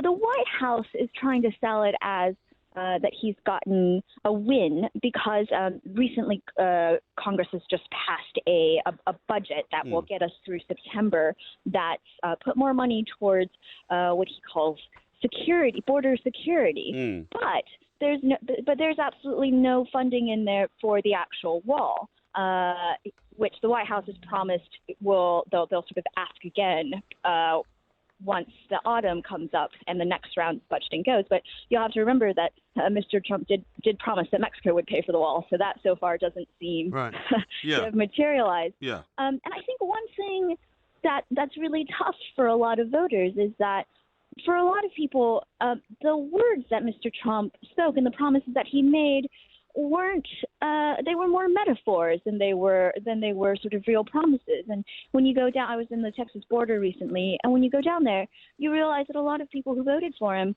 they support his idea of having, tighter border security and this rhetoric of, we're going to get tough. But when it comes to, if the government is actually going to seize my land to try and build this wall, they say absolutely not. Well, also, there's huge portions of that part of the world which have got a massive fence running along it anyway. I mean, it's not like they need to put a wall up because there's already a massive fence. Yeah, it's quite funny because the fence has a lot of gaps in it. Yes.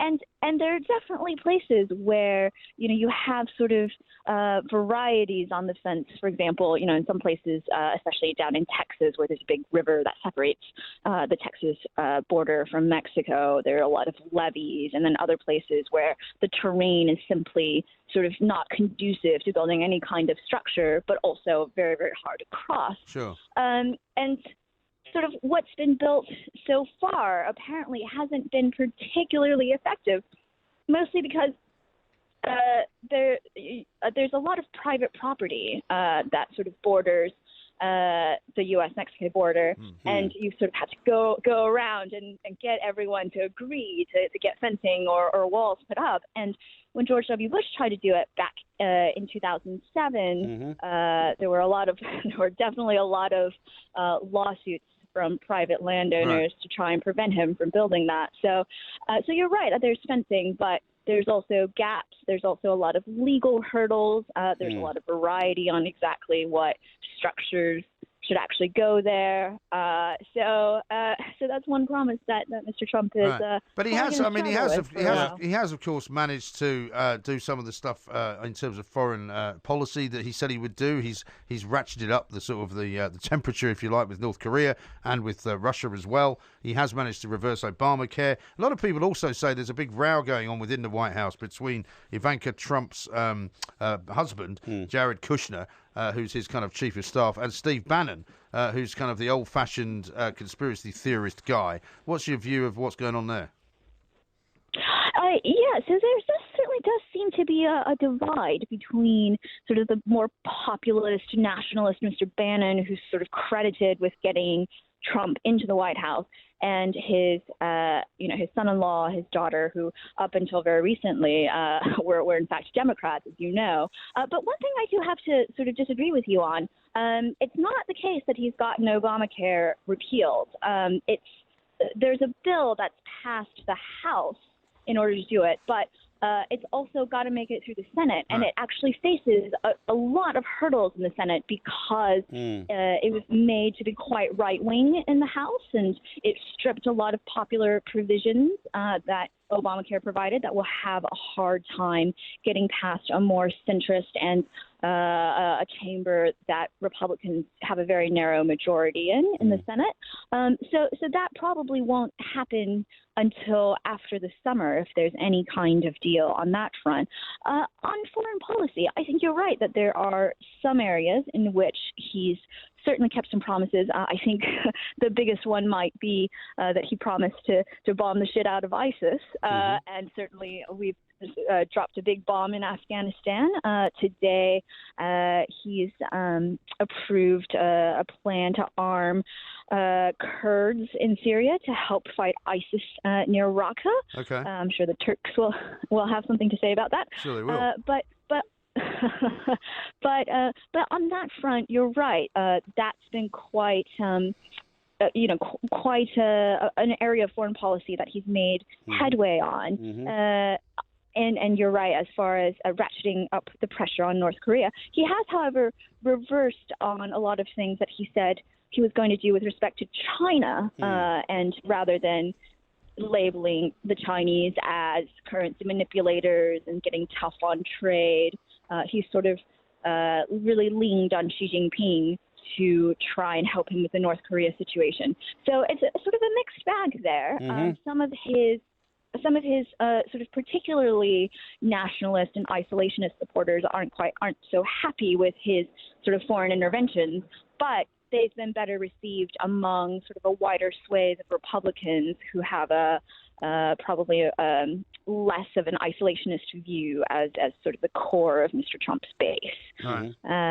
So all in all, lots has been happening in the first 120 days. It's been a busy old time. It really has. Well, listen, Bo, I'm sure we'll be talking to you again very, very soon. But thank you so much for trying to make sense of it all. Thank you. Donald Trump has in fact fired the head of the FBI, James Comey. We'll see who is going to appoint. He's apparently also having a bit of a problem with his national security advisor. Yes, General McMaster. Yes.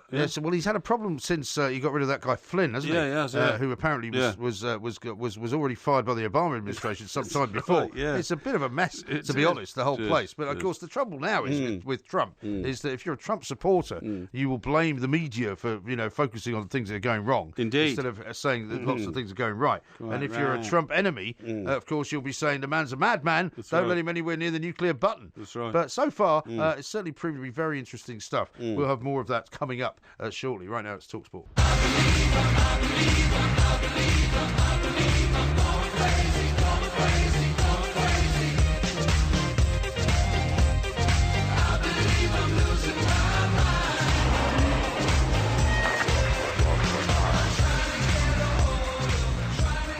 This is Talk Sport. We are the two mics. Ask Porky coming up in a little while in the next hour, of course. We've got loads and loads of great tweets as well. Don't forget, you know where to send them.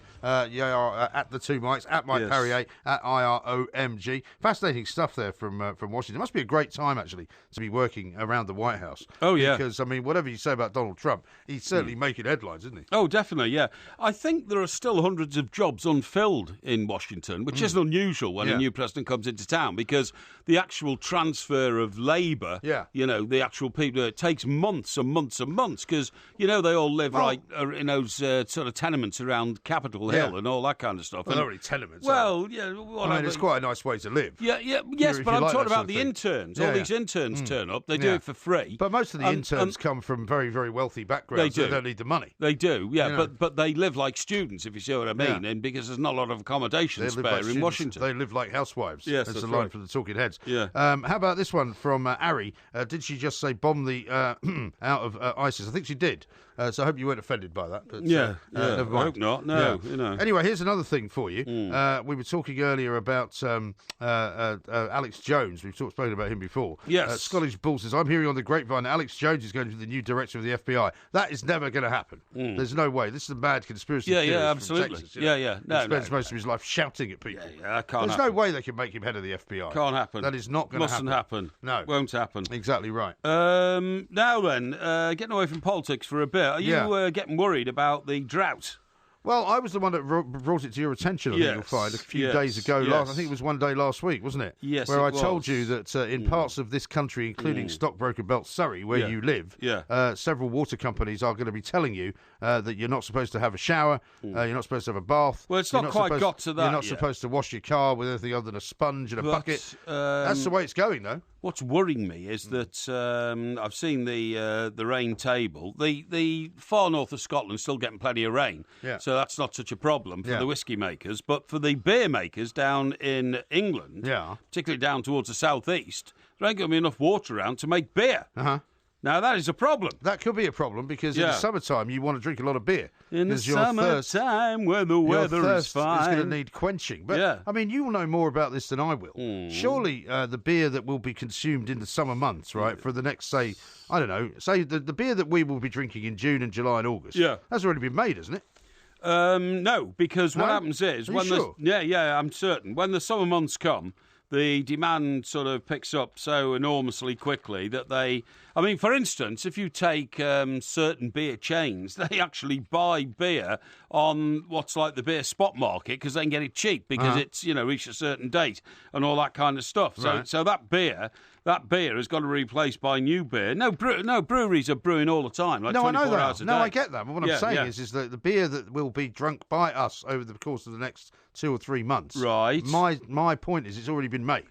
No, I don't think it has. Are you sure? No, I don't think it has. I don't think it gets that fast a turnaround.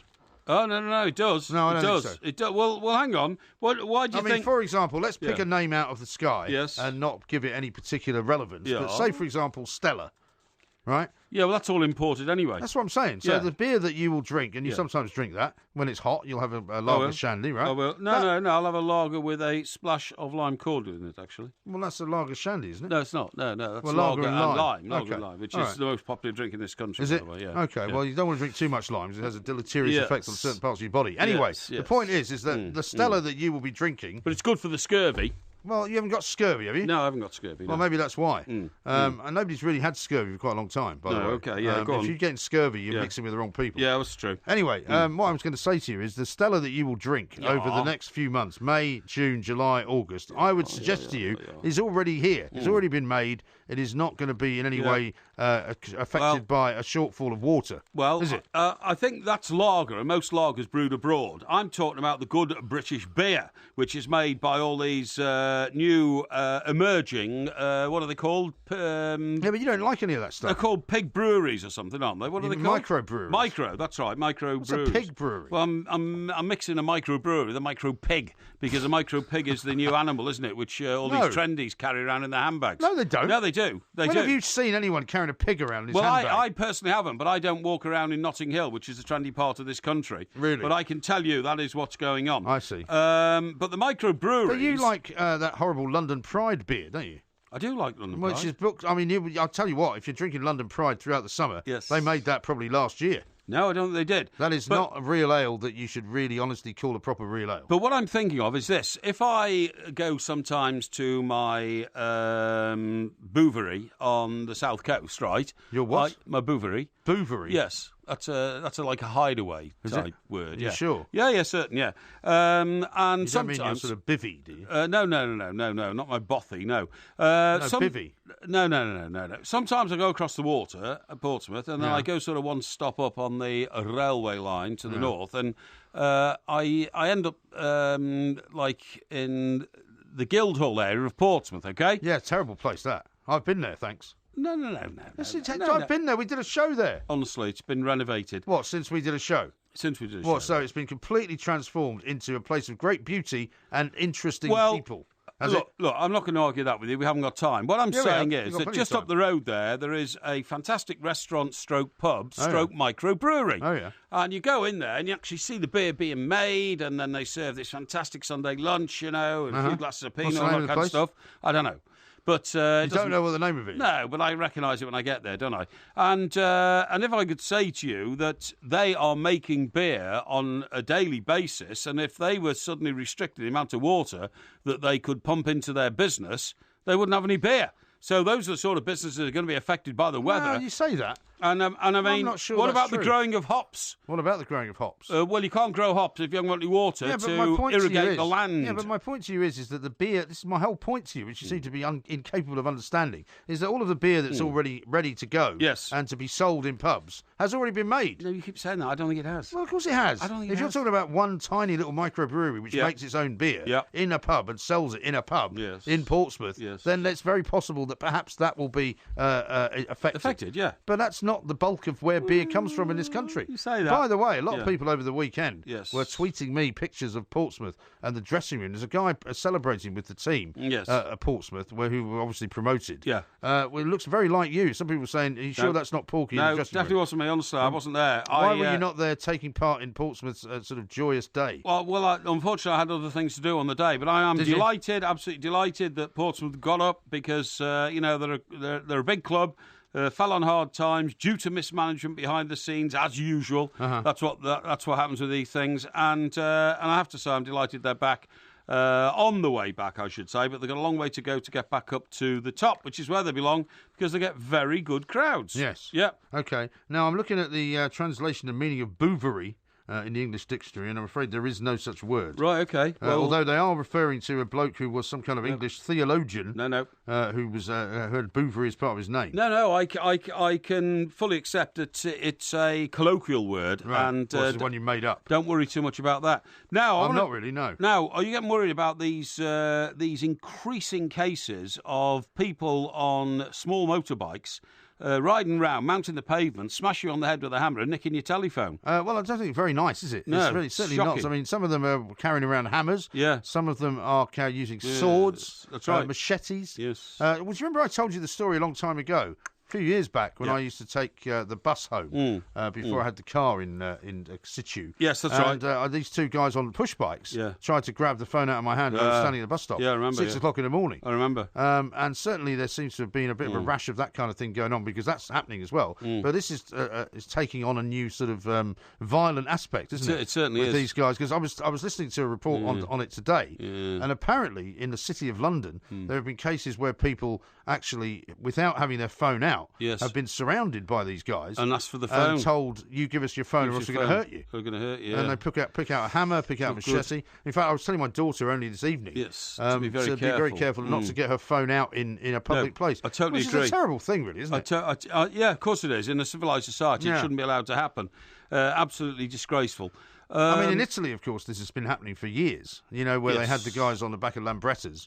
Or Vespers. Or Vespers, where they go past, and what they used to do with women was they would have scissors, and they would clip the handbag strap. That's right. And just run off, and take off with the handbag. Absolutely disgraceful. Horrible. And there's nothing worse than being a victim of crime. No, I totally agree. And that's the job of policemen to sort it. In fact, I will be talking about policemen in Porky Vision tomorrow night because of the programme Grantchester, which is about a policeman and a vicar who work together as crime busters.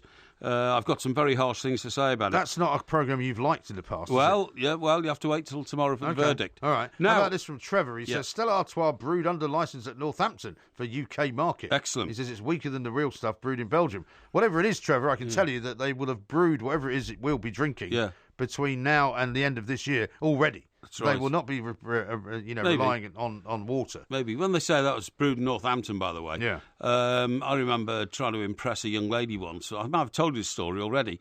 When I was, knocking around in Chester as a sort of 16, 17-year-old. Was this pre-disco? Well, it was disco era. Was just about to come. Before you were the disco king. Yeah. It was just about to emerge into the disco era. And... the local brewery was called Greenhall Whitley, which is an old established family of brewers going back 200-300 years, and they produced Greenhall Whitley. And I didn't work out that the lager they were selling in local pubs called Grünhalle. Grünhalle? Yeah. I told her it was brewed in the Bavarian... Bavarian Black Forest. And she fell for that? No, she was brighter than me. She said, "Are you sure?" Right. I said, "Yes." Why? She said, "Well... this is a Greenhall Whitley's pub, isn't it?" Yeah. And I said, "Yeah, I think it is, actually." Yeah. Why? She said, "Well, do you not think that Grünhalle is their sort of German on version the word of Greenhall? Greenhall. Yes. And it's probably brewed in Warrington, like all the rest of it." And I said... Don't fool her. No, that's right. I presume that didn't go very well that night, then. I never saw her again. Really? I mean, I'm sorry, but that... well, you see, if you just fill people full of BS, as we say, then they see through it. They don't want to know anything. No. They can't trust you. No. Shocking How was state I of to affairs. know? How was shocking. I to know? Absolutely shocking. It doesn't surprise me, though. It's a bit like Hofmeister. Do you remember was it Hofmeister? The bear? Yeah, that's right. Which nobody really believed was properly German. Anyway, we'll come back to that. This is Talk Sport. Now, a couple of little tweets to read out to you. Kevin has sent us in a very nice picture of his wife, Ashley. He says, "Could you please congratulate my wife, Ashley, on the successful birth of our first son, James Michael Garvey." Look at that. Yeah, happy little chappy sleeping on his mother's shoulder there. I've got the picture here. It's absolutely, isn't that nice? Absolutely adorable picture. Well done. And we can only say congratulations to Kevin and to Ashley and, of course, to little James Michael Garvey. Indeed. Who looks to be slumbering... contented in his new world. Yes, indeed. Absolutely right. Now, Julian, on the subject of beer, says Fuller's is down the road, I presume from where he lives. From brew to dispatch, I think, is roughly 6 days. Yeah. Family brewery still, and turnaround is quick. Exactly. I wonder if that's the Fuller's brewery in Chiswick he's talking about. You know, it will be, you go out to Heathrow Airport. Absolutely, and there's just before the roundabout. The funny roundabout with that funny little sort of single track that's right. overpass. Absolutely. Do you know there's a massive Tesla outlet there now? Is there really? It used to be a Porsche dealership on the opposite side of the road is that right? From the brewery, but when I came past, I was coming back in from Heathrow, I think, and it's now a Tesla showroom. Okay, I don't think it'll catch on, but there you go. Well, there's a lot of Teslas being sold now. Well, yeah, I'm sure there are. When you get your new car, which will be sometime in the next 12 months, I suspect. No, it'll be the next 4 months. 4? Yeah. You're going to get a new car in the next 4 months. I'm going to pull it forward. Have you ordered it? Have you? Yes, it's ordered. Yeah. Have you? Yes. What have you ordered? An F-Type Jag. An F-Type Jag? Isn't that a sports car? It is, yeah. What are you going to get one of those for? It's one of the best sports you won't be able cars to get in. You won't be able to get in and out of it. Of course I will. No, you won't. Of course I will. You get a soft top. No. I don't believe in soft tops. I don't know why anybody buys a soft top. All you need is a random nutter to be walking past with a knife and whoosh, slashes it, and you're done for. Why would some random nutter slash it? Because you do get random nutters. You've seen the pictures. Well, I know on you live in a rough area down in Stockport, Surrey, where people leave vans and fly tip all over the place. I suppose if I were you, I wouldn't want one either. No. Honestly, that's nothing to do with it. And you're giving a completely misleading impression of Stockport, Surrey. Well, your street is some kind of a deadbeats area, isn't it? No, it's not. Well, how long's that van been there? About 3 weeks now. About 3 weeks, and it's being moved. The only by reason, whom? Well, by the local authority. They tried to move it. What happened was they found that the back of the van, this happened just 2 days ago, has a broken axle. Really? So they couldn't drag it onto a low-loader lorry to take it away. Why don't they just lift it up? They've now got to get a crane to pick it up and put it on the back of must be awful to live in a lorry. place like that. Well, it happens everywhere in the world. Everywhere in the world. In my street. Well, it doesn't happen in your street because your street is so common that people don't want to incorrect. Delitter it. You can try and insult me as much as you like. No, I'm not going to. You'd be wrong about that. I'm not going to. My street is very clean. The people that live in my street are very well behaved. Yeah. And in fact, there are no cars ever abandoned there. It's the same in my street, so don't worry about it. Well, you've had an abandoned van there for 3 weeks. Yeah, but that's and you've also said there's a building next to you where people fly tip. No, they don't fly tip. What's happened is the building's been knocked down to build a new block of luxury flats, and whilst that's taking place, it is becoming a building site, which is what you'd expect. Okay. Now, Andy in the Peaks says, she was brighter than me. I never saw her again. How come is it every time we hear a story about one of Porky's former girlfriends, he never sees them again? That's a bit harsh, isn't it? That is a bit harsh and probably not true. Yeah. Alan says, I think Porky meant folk carry pugs around rather than pigs. No, they carry these micro pigs around. Well, Believe me, they do. They do. I've never seen it. Right. And Paul says, you're killing me confusing a microbrewery with a micro pig. Quality. Well, these things can happen. Yeah. Now, we've been talking for most of the week about the excessive weekly salary of Ibrahimovic. Yes, 346 grand, wasn't it? Yeah, 346 grand, £604. How about this? Because I researched these things so well to find out what the past was like. When Sir Stanley Matthews retired from league football in 1965, right? That's only 1965. And in 1965, for instance, Liverpool played Leeds in the FA Cup final. Okay. Dean St John scored the winner. In 1965, West Ham United won the European Cup Cup. Did they? Yes. And that would have been with the famous three from the England team, I suppose, Absolutely. right? Jeff Hurst, Martin Peters and Bobby Moore. In three successive years, West Ham won the FA Cup in 64 against Preston North End, which contained a youngest ever player, Howard Kendall, playing for Preston. Everton then subsequently bought him. When Stanley Matthews retired, was he playing for Blackpool at the time? I'm just going to tell you in a minute. In 65, West Ham then went on to win the European Cup Cup, which was also at Wembley, by complete coincidence. Yes. In 1966, Bobby Moore, the captain of West Ham United, picked up the World Cup at Wembley. So he had 3 good Wembley years. Right. So anyway, when Sir Stanley retired from league football in 1965, he was playing for Stoke City. His weekly wage during his last season at the Victoria Ground, which was where Stoke played in those days, was £25 a week. Yeah. Which would equate to £444 in today's money. Not a bad salary, not a footballer's salary. No, quite. Initially, he'd signed a 2-year contract for £50 a week, but in his biography published in 1989, he stated that Stoke manager Tony Waddington told him he was getting very old because Mr. Waddington was 10 years younger than Stanley Matthews, who didn't retire till he was nearly 50. So he said, I'm reducing your weekly salary by half. Right. So he cut it to £25. 25 quid? Yeah. Amazing. Yeah. I mean, in those days, presumably 25 quid, you could buy quite a lot of things with that. It equates to 444 in today's terms. Now, 444 is a very, very average wage in today's terms. Yes. But although it's still more, as somebody pointed out the other day, it's still more than the basic minimum wage. Yes, it is. Which is only 200 and something. It is, but you've got to remember in those days, if it had been £444, equivalent to the levels of society these days, it's much, much more, if you understand what I mean. Yeah. Because so many people were paid like rubbish in 1965. People like postmen and the milkman and all that kind of stuff. Right. You know what I mean? Yes. And the issue is that was, believe it or not, only a few years after the minimum wage of £20 was abolished for footballers. So in just half a century, footballers have gone from being average working class men to mega superstar earners of society. How about that? And I mean, I suppose it would be silly to try and ask the question whether that's a better thing. I mean, people have been getting very worked up about all this money with Pogba's agent and how money's going out of football and how ludicrous it is. And to be honest, all this kind of talk of somehow regulating the amount of money that agents get, somehow capping the amount of money that agents get. I mean, it's all a bit too late after the horse has bolted, isn't it? Well, I mean, you can't suddenly stop the march of progress and say, well, it's all right for players to make £100 million in their career, of course, but somehow one deal cannot produce £40 million for an agent. Why not? Yeah, and it's also, remember, it's supply and demand, right? And I believe very strongly in market forces and supply and demand. If supply and demand says you are worth £340,000 a week, then you are. Yeah, there's you cannot buck the market. You can't buck the trends. Right. I mean, I suppose you might say that football is a special case in the sense that there are such riches at the top end of it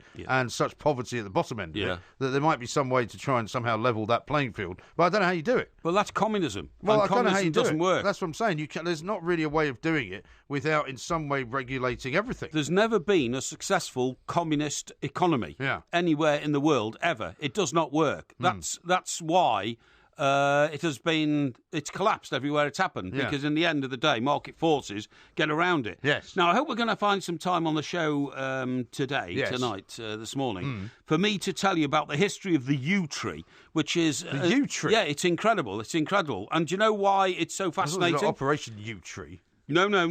Yeah. You know, I've got a property in Yew Tree Court. Have you? Well, why is that important? Well, I just thought I'd mention that. Yew Tree Court is not called Yew Tree Court because there's a yew tree in it, is it? Well, it used to be. Yeah, that's what they cut it down to make yew tree court. Yeah, that's right. That's what's called the March of Progress. Yeah, that's right. Why not let the yew tree grow? But listen, instead of putting a street in called Yew Tree Court. This is so fascinating. I've got this book on the history of the yew tree, and it's utterly fascinating because, of course, is it as fascinating as the hedgerow conversation? It's of that sort of genre, right. But of course, it explains why we won the Battle of Agincourt. Does it? Yeah.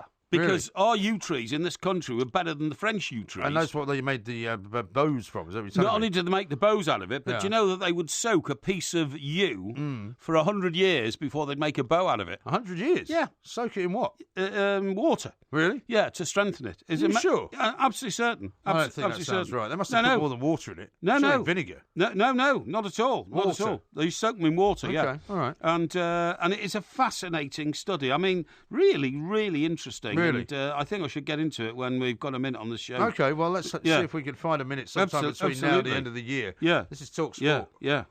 I'm going slightly mad. I'm going slightly mad. It finally happened. Finally happened. This is Talk Sport. We are the two mics. Ask Porky coming up very shortly. We should actually consider what we can do the Porky quiz on this week as well. Yes. Because it is already Tuesday. It is, yes. And you may want to put some thought into that. Yeah. Pete says, breaking news, Jaguar share price plummets. This is on your announcement you're going to buy Jag. Oh, really? Yeah. Oh, really? Yeah. Well, I'm not sure why it would plummet. I mean, I tend to enhance things like that, rather than affect them. Well, I told you when I was in America, yes. It was actually quite fortuitous for Jaguar, and it's one of the reasons why exports are doing so well at the moment, because of the price of the pound. That's right. Jaguars are actually a lot cheaper in America than they would normally otherwise be. Yeah. Because, they are, only it's 1.25 to the pound as opposed to 1.5. So a lot more people are buying them. That's Trevor true. says this, Sir Stanley Matthews was 51 when he retired. He was very, very canny with money and was the first to market boots with the signature. Yes, he was the first to. The first player ever to get into advertising was Dennis Compton, who advertised Brill Cream for his hair. Right. That was in the 30s, right? The first player ever to get a company car was Sir Stanley Matthews. Was he? Well, he was Stanley Matthews in those days, who got a car out of Stoke City.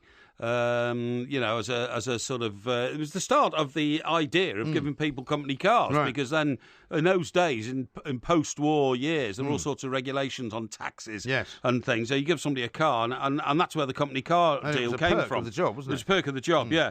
Now, the yew tree, right, and the yew bow, I'll tell you very, very briefly about it. You soak the yew tree branch for 2 years in water, right? And then this is. I mean, I presume this is. Would this be? And I'm not trying to be funny here. Yeah. But would you say that this would be a branch that would make several bows, or would it be one? Just one. What you do is you put it into a brace to shape it like a bow, and you soak it in water for 2 years. Okay. And that's the way it came out. Longo manufacturing was a serious business. Traditional construction required drying the yew wood for 1 to 2 years. It was then painstakingly worked into shape, with the entire process taking up to 4 years. Right. So it's 4 years to make a bow. Yeah. They were then handed down through families and generations. But we have got a bow in this country in a museum made of English yew, which has been carbon dated to be more than 400,000 years old. 400,000? Yes. What? 400,000 years old. But where is it? It's in a museum. Yeah, but I mean, it's not presumably still suspended in water. No. It's an actual bow that's been made. It's a bow that's been used 400,000 years ago? Yes. What, was it used by Cro-Magnon man or something? It was, yeah. It was used by, cavemen. Stone Age man. I didn't know they had bows and arrows. Yeah, they did. Did they? Yes, they did. Yes, they invented them. Now, not all bows were yew. Some were made of ash and elm, Gerald of Wales, who was a great warrior. Was he? Yeah. Gerald, yeah. It's not a great name, is it, for a warrior? It's not a great name for Beware! The great warrior Gerald is coming. You go, really? I don't think it's a great name for a Welshman either, is it, Gerald? Well, it's not a great name generally. But speaking of the bows that he issued to his army, the Welshmen of Gwent said they're made neither of horn, ash, nor yew, but of elm. Right. Ugly, unfinished-looking weapons. So this one is 200, how much? 400,000 years old is not a yew, then? Yeah, it was a yew. Is it? Yeah. I've just said to you. The earliest longbow... Yeah. That's actually a bit confusing. It's the earliest longbow. I don't think you're right about this. The earliest longbow known from England was found at Ashcott Heath in Somerset. Yes. And it is carbon dated, to be 2,665 years old. So, what are you laughing at? Well, it's 400,000 years old a minute ago. No. 400,000 and 2,000. It's quite a big difference. No, the earliest longbow that we've identified is it was found at Ashcott Heath in Somerset. Yes. 2,665 but where did you get this one from 400,000 years ago? Well, that was known as the Clacton Spear. Was it? And the Clacton Spear point... So it wasn't a bow at all. Eh? So it wasn't a bow at all then? Yeah, it was. It was a spear. Well, it was the point of a bow. Of a bow. Well, surely it's a spear or a bow. No, the Clacton Spear, a spear point bow. What? It was found in Clacton in 1911, the year before the economy of the British Empire peaked in 1912. Is that right? Yeah, that's right, yeah. Okay. And it was made of English yew, and it has been carbon dated at more than 400,000 years old. It was a spear, though. Well, it was like an arrow to a bow, if you see what I mean. What's an arrow, then? No, it is part of the bow. They were the same thing. Thing. I'm looking at something here which says the oldest known bows and arrows probably were found around about 64,000 years ago. No. Some of the earliest arrowheads came from South Africa. Yeah. No. As people spread from Africa to India and Australia, all over Asia and Europe, they took their bows and arrows with them. So the oldest really bow and arrow scenario, you're looking at about 64,000 years. Well, look up the Clacton Spear. The Clacton Spear. And you'll find it's 400,000 years old, okay? But the Clacton Spear is not a bow. Otherwise it'd be called the Clacton bow, surely. No, they were collectively known as spears, but they're actually bows. Why did they call it a spear then? Hey? Why would you call it a spear? No, because I didn't speak that language, did I? But it's not a bow. No. I'm looking at a picture of it. Yeah. It looks about as much like a bow as I do. It's a spear. Now then, by the time of Agincourt, the English yew had practically been wiped out in this country. And so much so that Henry V realised there wouldn't be enough... I'm telling you. Yeah, I'm telling you. We realised there wouldn't be enough yew trees to meet demand, and we had to import huge quantities of yew from Spain and Northern Europe. You dirty rat. At one stage, all ships bringing cargo to Britain had to pay an import toll, not in cash, but in 10 bow staves, okay? Right. The yew tree was saved in Britain in large part because of its long association with places of worship. Okay? Right. But it was most famously used, of course, in the 100 Years' War and was instrumental in the great victories at Crécy in 1346. Okay. But more popularly at Agincourt in 1415. Well, that's fine, but it's nowhere near 400,000 years ago, is it? No, I think you've got to move off this idea that the Clacton Spear is a bow. It's made of yew, there's no question. Right, will you confirm it's 400,000 years old, the Clacton Spear? Yes, it is 400,000 years old. Thank you. But it's not a bow. Crikey. It's taken me 10 minutes to get you to admit something I told you 10 minutes ago. You told me it was a bow. It is a bow. You told me it was a yew bow, and it's not a bow, it's a spear. Look, I'm looking at a picture of it. It is very clearly a spear. That is not a bow. Look, there it is. It's a spear. No, why don't you just admit it's a spear? It's not. It's part of a bow. It's the top part of a bow. Incorrect. It's not. Look, you think about it. If you replicated that in a mirror, you can see a bow, can't you? It's the top part of a bow. Rubbish. It is. Why is it not called as Clacton bow then? Because it's called the Clacton Spear, because the spear bit of it's the only bit that's left. I see. Which is the top of the bow. I don't think the top of the bow is known as the spear, I okay? see. Because what they used to do is, when they got frustrated and the enemy got too close, you then turned your bow upside down and you used the top end of your bow as a spear to stab the enemy. Why do you come up with all these elaborate explanations just because you don't want to admit that it's actually called a spear? No, I know exactly what it's all about. No, I know you do. I studied medieval weaponry. So what's your problem? I did. When I was at school, I did a project on medieval weaponry. Oh, really? Yeah. You've still got it? I'd like to see that. Well, I did a project on London Underground. Well, I did... You did medieval weaponry? Yeah. Like, for instance, I know exactly how to make a trebuchet.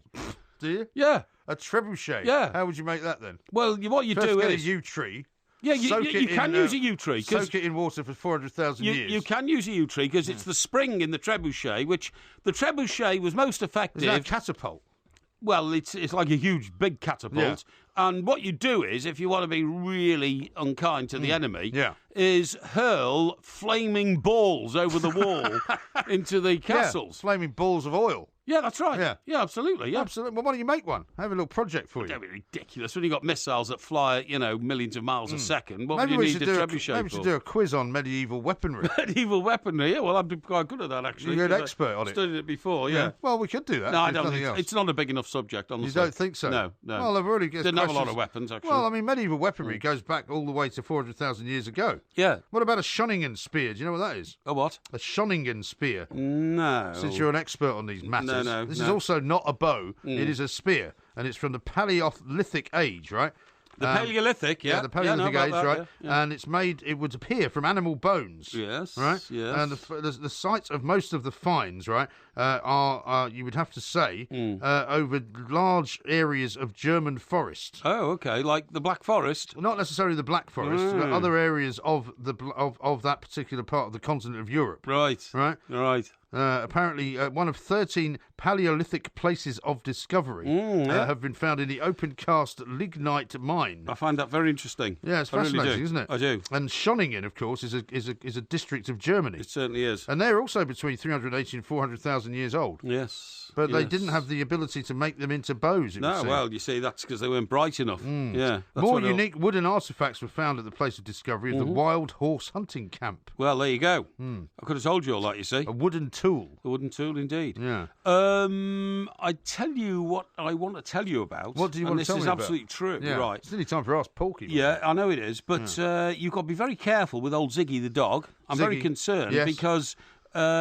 we are currently in the grip of Alabama rot. Yes, I know that. Do you know that? I do. And it's killed 100 pet dogs since identified in Britain 5 years ago. It's a shocking thing, yeah. And the most vulnerable is Labradors. It's a shocking thing. And the trouble with it is that nobody really knows what's causing it. Right. They don't really know how the dog becomes infected by it. No. But there's been cases of it in Sussex. Indeed. There's also been cases of it up, in the Lake District, up in the north of England. There's Gloucestershire have had a few cases. Yeah. And you just got to be really careful when you walk the dog after you come back. What they say is, because this happened to us last summer, that you have to wash the dog's paws very, very carefully with soapy water. Yeah.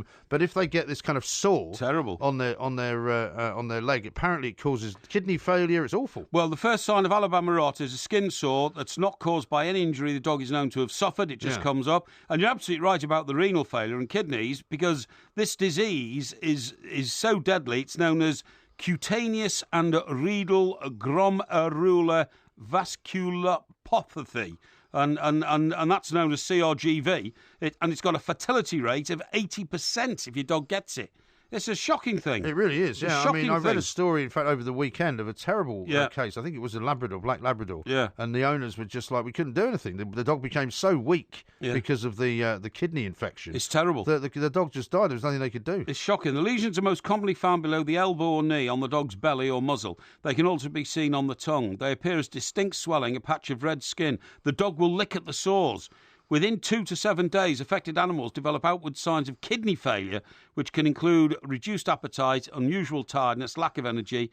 The dog might also then start suffering vomiting and gagging. Ooh, it's horrible. It's horrible, and it gets jaundice. It gets yellow eyes. Yeah, that's the problem, yeah. Couple shocking. Tweets here. One from Weeds, who says, Christ, has Porky turned into Diane Abbott here? 1,000 years, 400,000 years? It's not just him who's confused. And Patrick says, Porky talking about bows. Ha ha, made of wood. A classic radio, a plank talking about a plank. As many as we can. We will. With as much brevity and authority as we possibly can. Rapid fire answers. Now, let's kick off with one which is on Facebook. Okay. You can find our Facebook page. It's called The Two Mics, of course, where you find all kinds of details about what's going on in New York and everywhere else on our website. Thomas says this: how do I tell my pregnant partner that I've renewed my United season ticket, having been explicitly warned against it? After all, it does go Kids United. Wife doesn't. Yeah, okay. Well, this is a relationship problem, isn't it? You've got to get your priorities right. Now, I don't know whether you're you're married or whether you guys cohabit. When I say you guys, I mean yourself and your wife. He says pregnant partner. Pregnant partner, there you go, probably cohabitation, all that kind of stuff. You've got to remember, every relationship is give and take, okay? And you can't suddenly go around saying, I mean, a season ticket is quite an expenditure within a relationship, particularly if you've got a child coming along the way. I hope you haven't put your foot in it here, and I would say that, it's bordering on the selfish to go around buying season tickets for football clubs when you've got a baby to bring up. Do you know what's tricky about this is that underneath his post on Facebook, there's another post by somebody called Amy who says, I hope you're joking. Now, I don't know whether that is the partner in question. Could be problems there. Who might have rumbled the question. On this particular occasion, I veer on the side of the lady who's going to have the baby and going to bring it up. Yes. How about this one from Callie Yang, who says, Porky, I'm thinking of applying to Oxford next year to study medicine. Given that your application there was so successful, what are your tips? I can't give any tips, but what I can say is if you've got an opportunity to go to Oxford University, you must grab it with both hands and make sure it works. There's currently a bit of a fictitious plot in Coronation Street about a boy called Daniel who's got a place, but he doesn't want to go because he wants to shack up with his girlfriend. I'm afraid you've got to pull that aside. If you get the opportunity to go to Oxford University, go. If you've got half an opportunity that you've got to develop and seize upon and work upon, make that the priority in your life above everything else. And I mean everything, because an Oxford degree gives you a passport to a good life. Indeed. Here's one from Phil. It says, I was recently out drinking all day for my birthday. At what age do you get sensible and go home early? You don't have to, quote, get sensible or go home early. If you are of sound mind and you behave yourself, we are a free country. We have not all-day drinking, but extensive drinking hours in this country. You can drink from 6 o'clock in the morning round here until, 2 or 3 o'clock in the morning.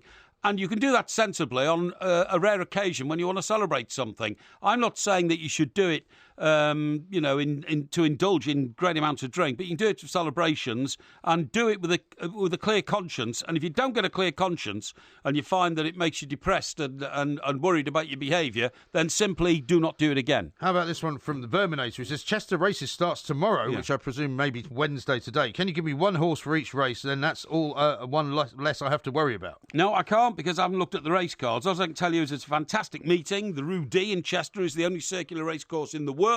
It's next to the River Dee. It's in a bowl. It's beautiful. There's fantastic hospitality. And then when the races are finished, get yourself into Chester and you will find, a great deal of restaurants, wine bars, boozers, hotels, and it's a great city. And have a great time. Indeed. Jason says, what sort of gift would you send at a funeral? We were talking about funerals just the other day. Yeah.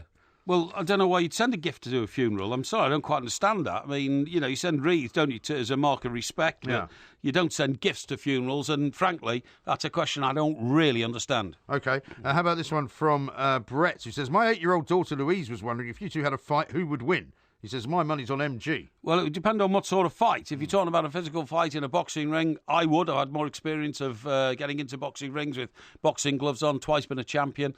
If it came to an intellectual debate, we'd probably call it a draw. Can't see under any other circumstances under which MG could prevail. Here's one from David, who says, do footballers' wages rise exponentially as you move from national up through the Football League? Well, I don't know if you can answer that, but you can have a go. I can, because without a shadow of a doubt, the salary benefits of a Premier League footballer are at least by a multiple of 10 that of a championship footballer, and 20 or 100 that of a player in 1 or 2. So it's like any profession. The higher you go up in that profession, the more you get rewarded, and that's why that's the way it should be. You should be ambitious to get to the top. OK. Here's one for Andrew, who says, how do you handle looking for a new job with your current boss? Does it matter if it's within the company?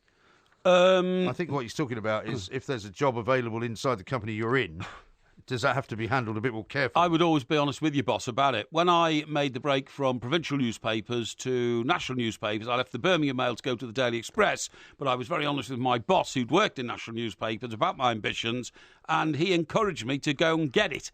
And I went and did it. If you do it the other way around, you can find the door slamming in your face. You might not get the job you've gone for, but then you might have aggravated the person who is your line manager in the job you're in. Be as honest as you can about it, and you can't fail. Here's one from Jamie, who says, Dear Porky, if you could go back in time to invent something that is now fantastic in today's time, what would you invent? Well, some of the best inventions, of course, are, things like the wheel and the internal combustion engine, all that kind of stuff. However, if I wanted to invent something that helped mankind more than anything else, I'd like to have been the inventor of penicillin, because without a shadow of a doubt, that has saved tens of millions of lives over the years. It has indeed. Here's one from Michael, football question. Porky, will I ever see my beloved Wolves back in the big time? Well, you might do. Funnily enough, we were talking about Steve Morgan, the house builder who's made himself a huge fortune. He used to own Wolves, bought it for £10, sold it for £30, but he spent £15 million on rebuilding the club, but he made a profit. Wolves deserve to be in the Premier League. I hope we see them back there because they are a traditional and great club. Yes, OK. Matt says this. Porky, what beverage would you recommend to accompany the world-revered Porky Scratchings to help release all potential flavours? Oh, without a shadow of a doubt, red or white wine. That's what they go down best with. Not beer? Well, a lot of people like Porky Scratchings with beer. Frankly, myself, when I have a packet, and of course I've got lots of packets of Porky Scratchings because they have my face on them, I do enjoy munching them with a glass of decent wine. OK. How about this one from Richie? As a role model to many, what is your secret to becoming so successful in life? Well, I live by the mantra which I've repeated many, many times. If you're not trying, it's because... if you're not winning, it's probably because you're not trying hard enough. But also, I just think you've got to focus on what you want to do in life. There are the thinkers and the doers in this world. The thinkers think through a lot of things and invariably don't get going. The doers get going, and sometimes in doing you do make mistakes. You're bound to.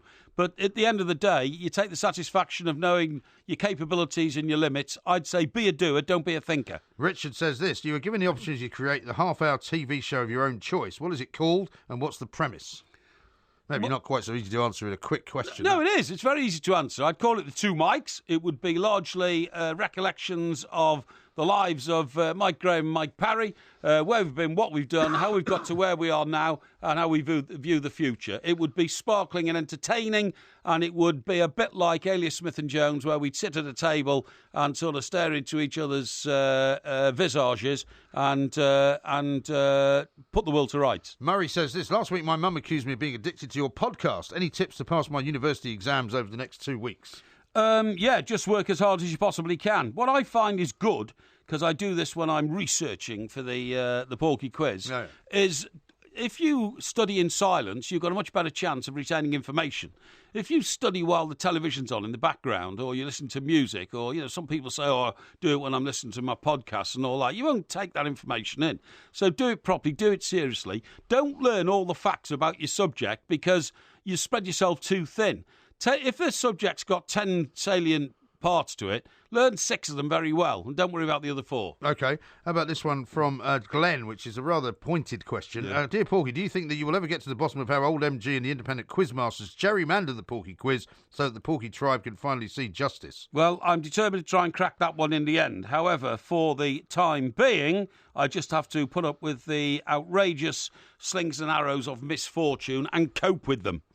Absolutely incredible. Here's one from Duncan. Porky, one question has puzzled me for some time. As you were at one time El Supremo at the FA, why did all goalposts look the same? Box style with no character. At one time, all grounds had different style nets. Will these ever return to add more character to the grounds? Bring back stanchions.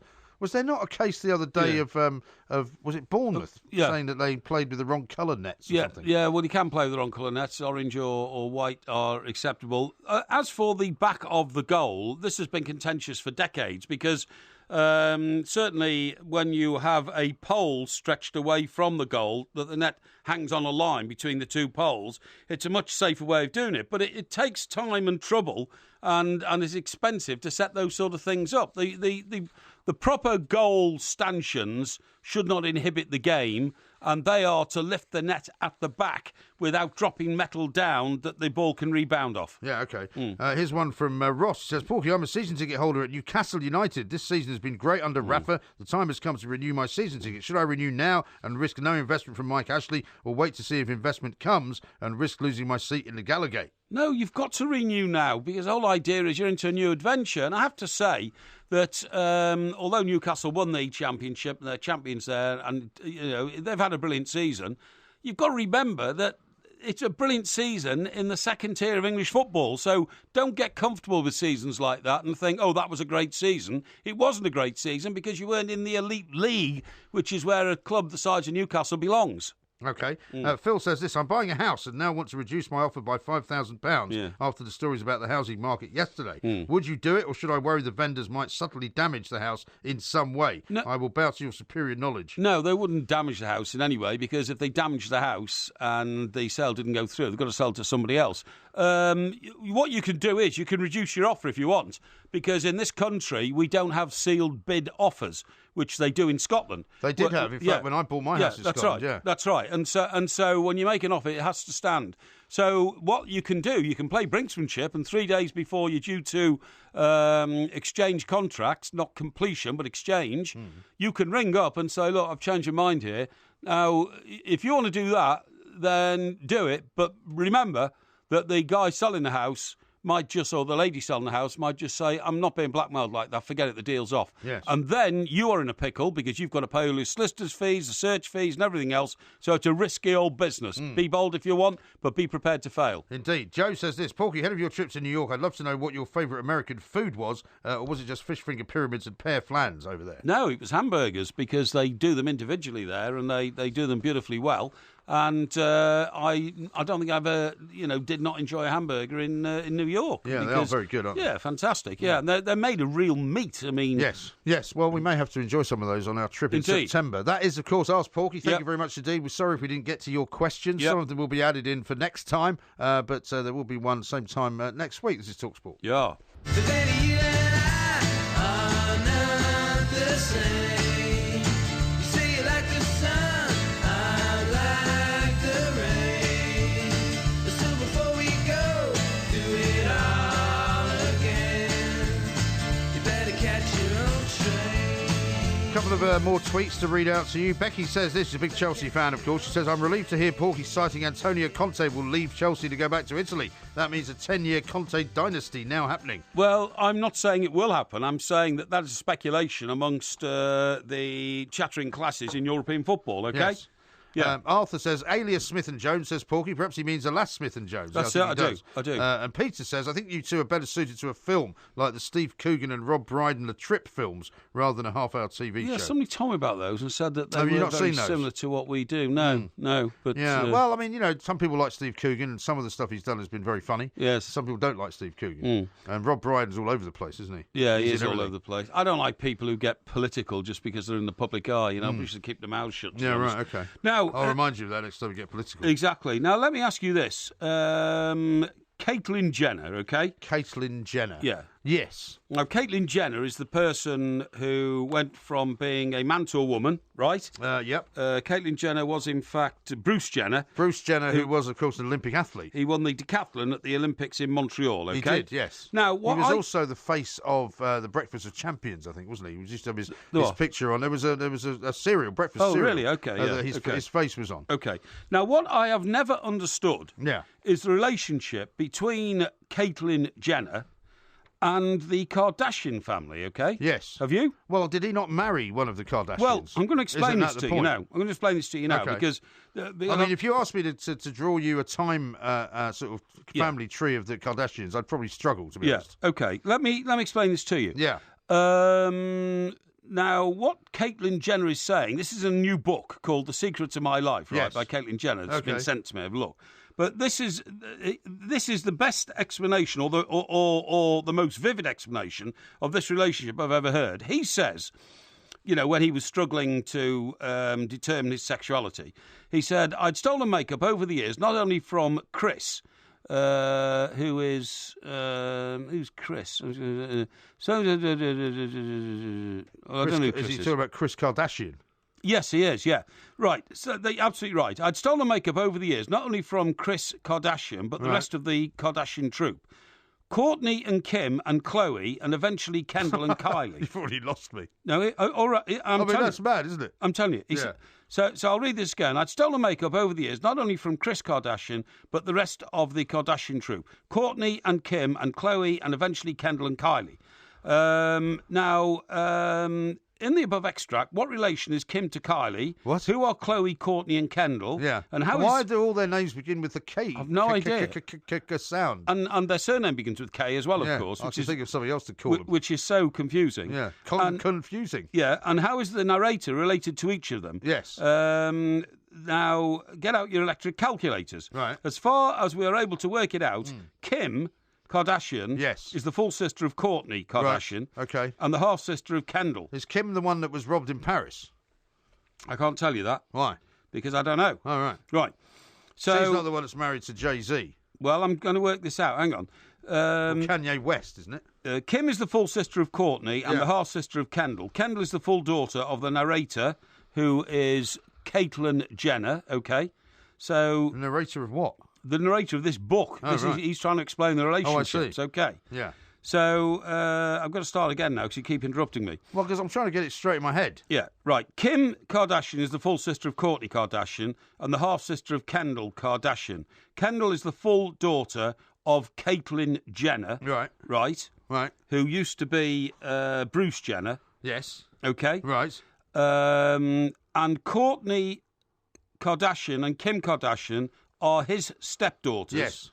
Or now her stepdaughters, because Caitlyn is now Caitlyn, but was Bruce until 2 years ago. Right. To further complicate this family tree, yes, Kim, Chloe, and Kourtney are all Kardashians. Their father having been Robert Kardashian, who became very famous for defending the extremely famous O.J. Simpson. Yes. Well, this is where it all stems from, isn't it? Yeah, because he was O.J. Simpson's lawyer. I was about to say, on the charge of murdering his wife, Nicole, yes, who was best friends with Robert's first wife, Chris. Right? Yeah. Why are we doing this, by the way? Hang on. Who then went on to marry Bruce. Bruce, yeah. Who is now Caitlyn. Yes. As is one of those previous wives, Linda. Right. Who was famous for having been Elvis Presley's girlfriend. Blimey. And Caitlyn and Linda had 2 sons, one of whom, Brody, is currently appearing in the hit reality show in America, The Hills. The Hills? Yeah. Well, as in Beverly Hills, I suppose. It's just called The Hills. Yeah. Yeah. Well, I can tell you that Kanye West is the guy who's married to Kim Kardashian. Right. And she's the one that was robbed in Paris. Right, okay. Right? So yeah. those are the 2 that you see the most of, really, aren't they? And the rest are all her sisters. Well, some of them are half-sisters, I guess. Yes. But it's a very confusing thing. And, I mean, to me, I couldn't care less who any of them are, to be honest. I have about 0 interest in the Kardashians and what they get up to and who they're related to and whether they've become women, men, or anything else. Yeah, but whenever I read anything about a Kardashian, I have no idea which Kardashian I'm reading about. No, it's I very just difficult. don't know the difference between... I don't even know their value to life is. No. None of them are actors or actresses, are they? Well, no, but they're just reality stars. Well, they are aren't they? reality stars, but they all have become incredibly wealthy. And if somebody like Kim Kardashian, for example, people who criticise her say, well, she's got no talent, what is her discernible worth? Yes. Why on earth is she so wealthy? Yes. They have what they've been very good at, a bit like the Beckhams, I suppose, is that they've promoted their name, they've promoted their sort of brand, and so you can buy all sorts of things like perfume or, clothing ranges and all that kind of thing. So they've become mini industries on the back of the fact that their father was once a famous lawyer. That's right. Defending O.J. Simpson. That's all it is. That's all it came from, yeah. But, I mean, it says more to me about the vacuous nature of our society. That's right. That they've become people that everybody talks about. Yeah, it's true. Than, in fact, anything else, really. It's true. It's absolutely true. Do you know what I mean? Yeah. Did I mention to you when we were talking about the rich list the other day, about how the sage of Omaha had made a terrible mistake in not investing in Google and Amazon? I don't think you've mentioned that. Is this the guy from Walmart you're talking about? Well, I'm talking about Warren Buffett, actually. Oh, Warren Buffett, the sage of Omaha. Yeah. I think Walmart's Sam Walton. Yeah, he's Warren Buffett is known as the sage of Omaha. Yes. His worth is up to, well, it's several $1 billion, okay? That's what he's known as. But, and just in the last couple of days, Omaha, by the way, is Nebraska. It is. Okay. Yeah. And very boring place. Very boring place, yeah. I'm told it is, yeah. And once a year, he gets all the shareholders in his businesses together, a bit like, Mr. Murdoch calls all his top people together once a year, I think, doesn't he, have these things? And at the recent one, it's called, his investment company is called Berkshire. Okay.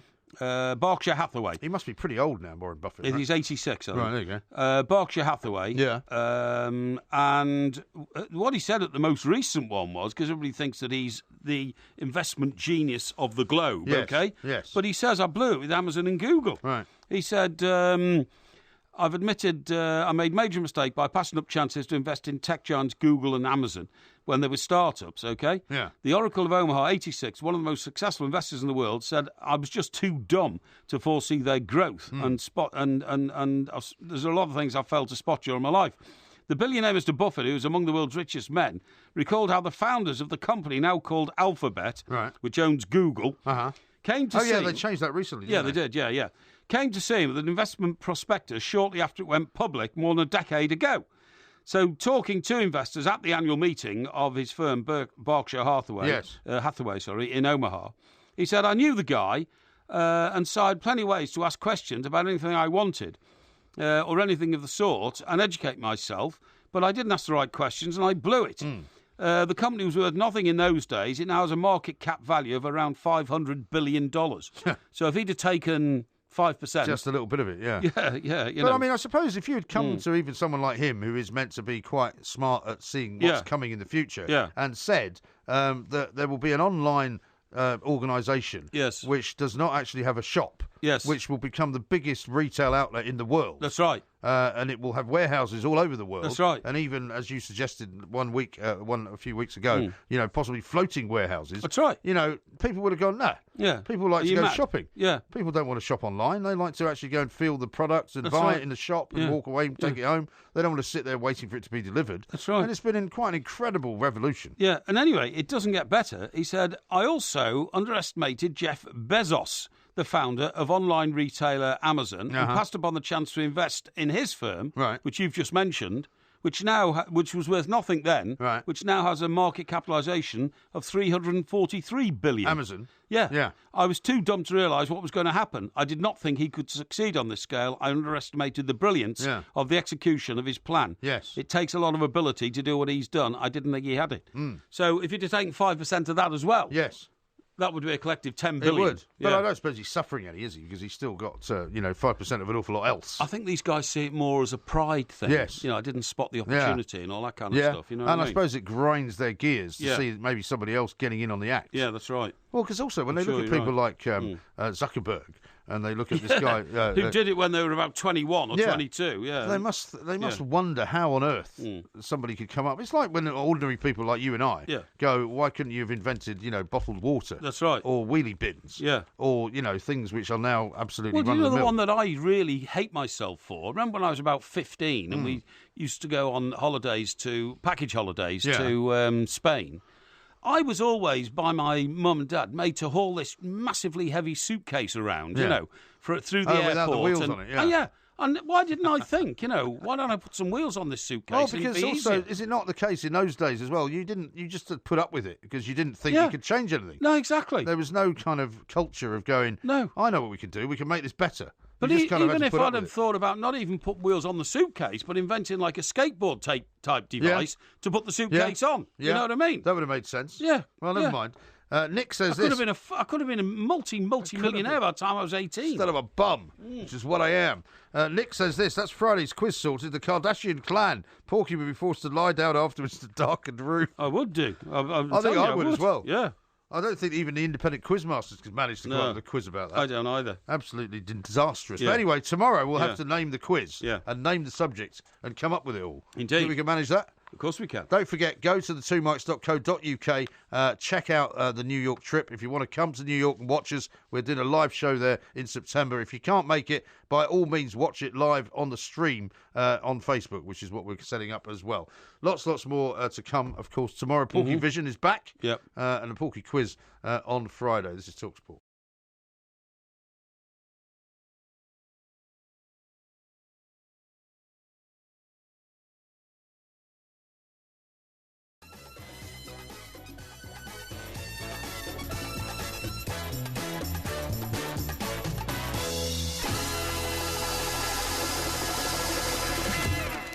No. What you do with the bear, Mark, is you have to make yourself bigger than the bear. I know how to fight bears. What you do is if you get 2 sticks, you know how to fight bears. Yeah. If you get 2 sticks and hold your jacket up in the air around your head, the bear thinks that you are a huge person, about 8 or 9 feet tall, right?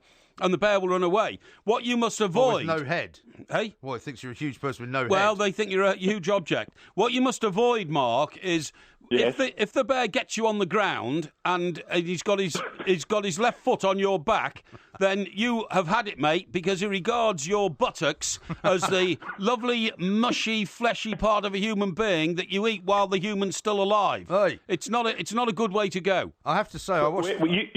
I was going to say, I watched the Revenant. Left foot, Porky. What about the right foot? Well, the right foot's on the ground, obviously, and the left foot's on your back. And believe me, it's very difficult to wriggle away from a bear that's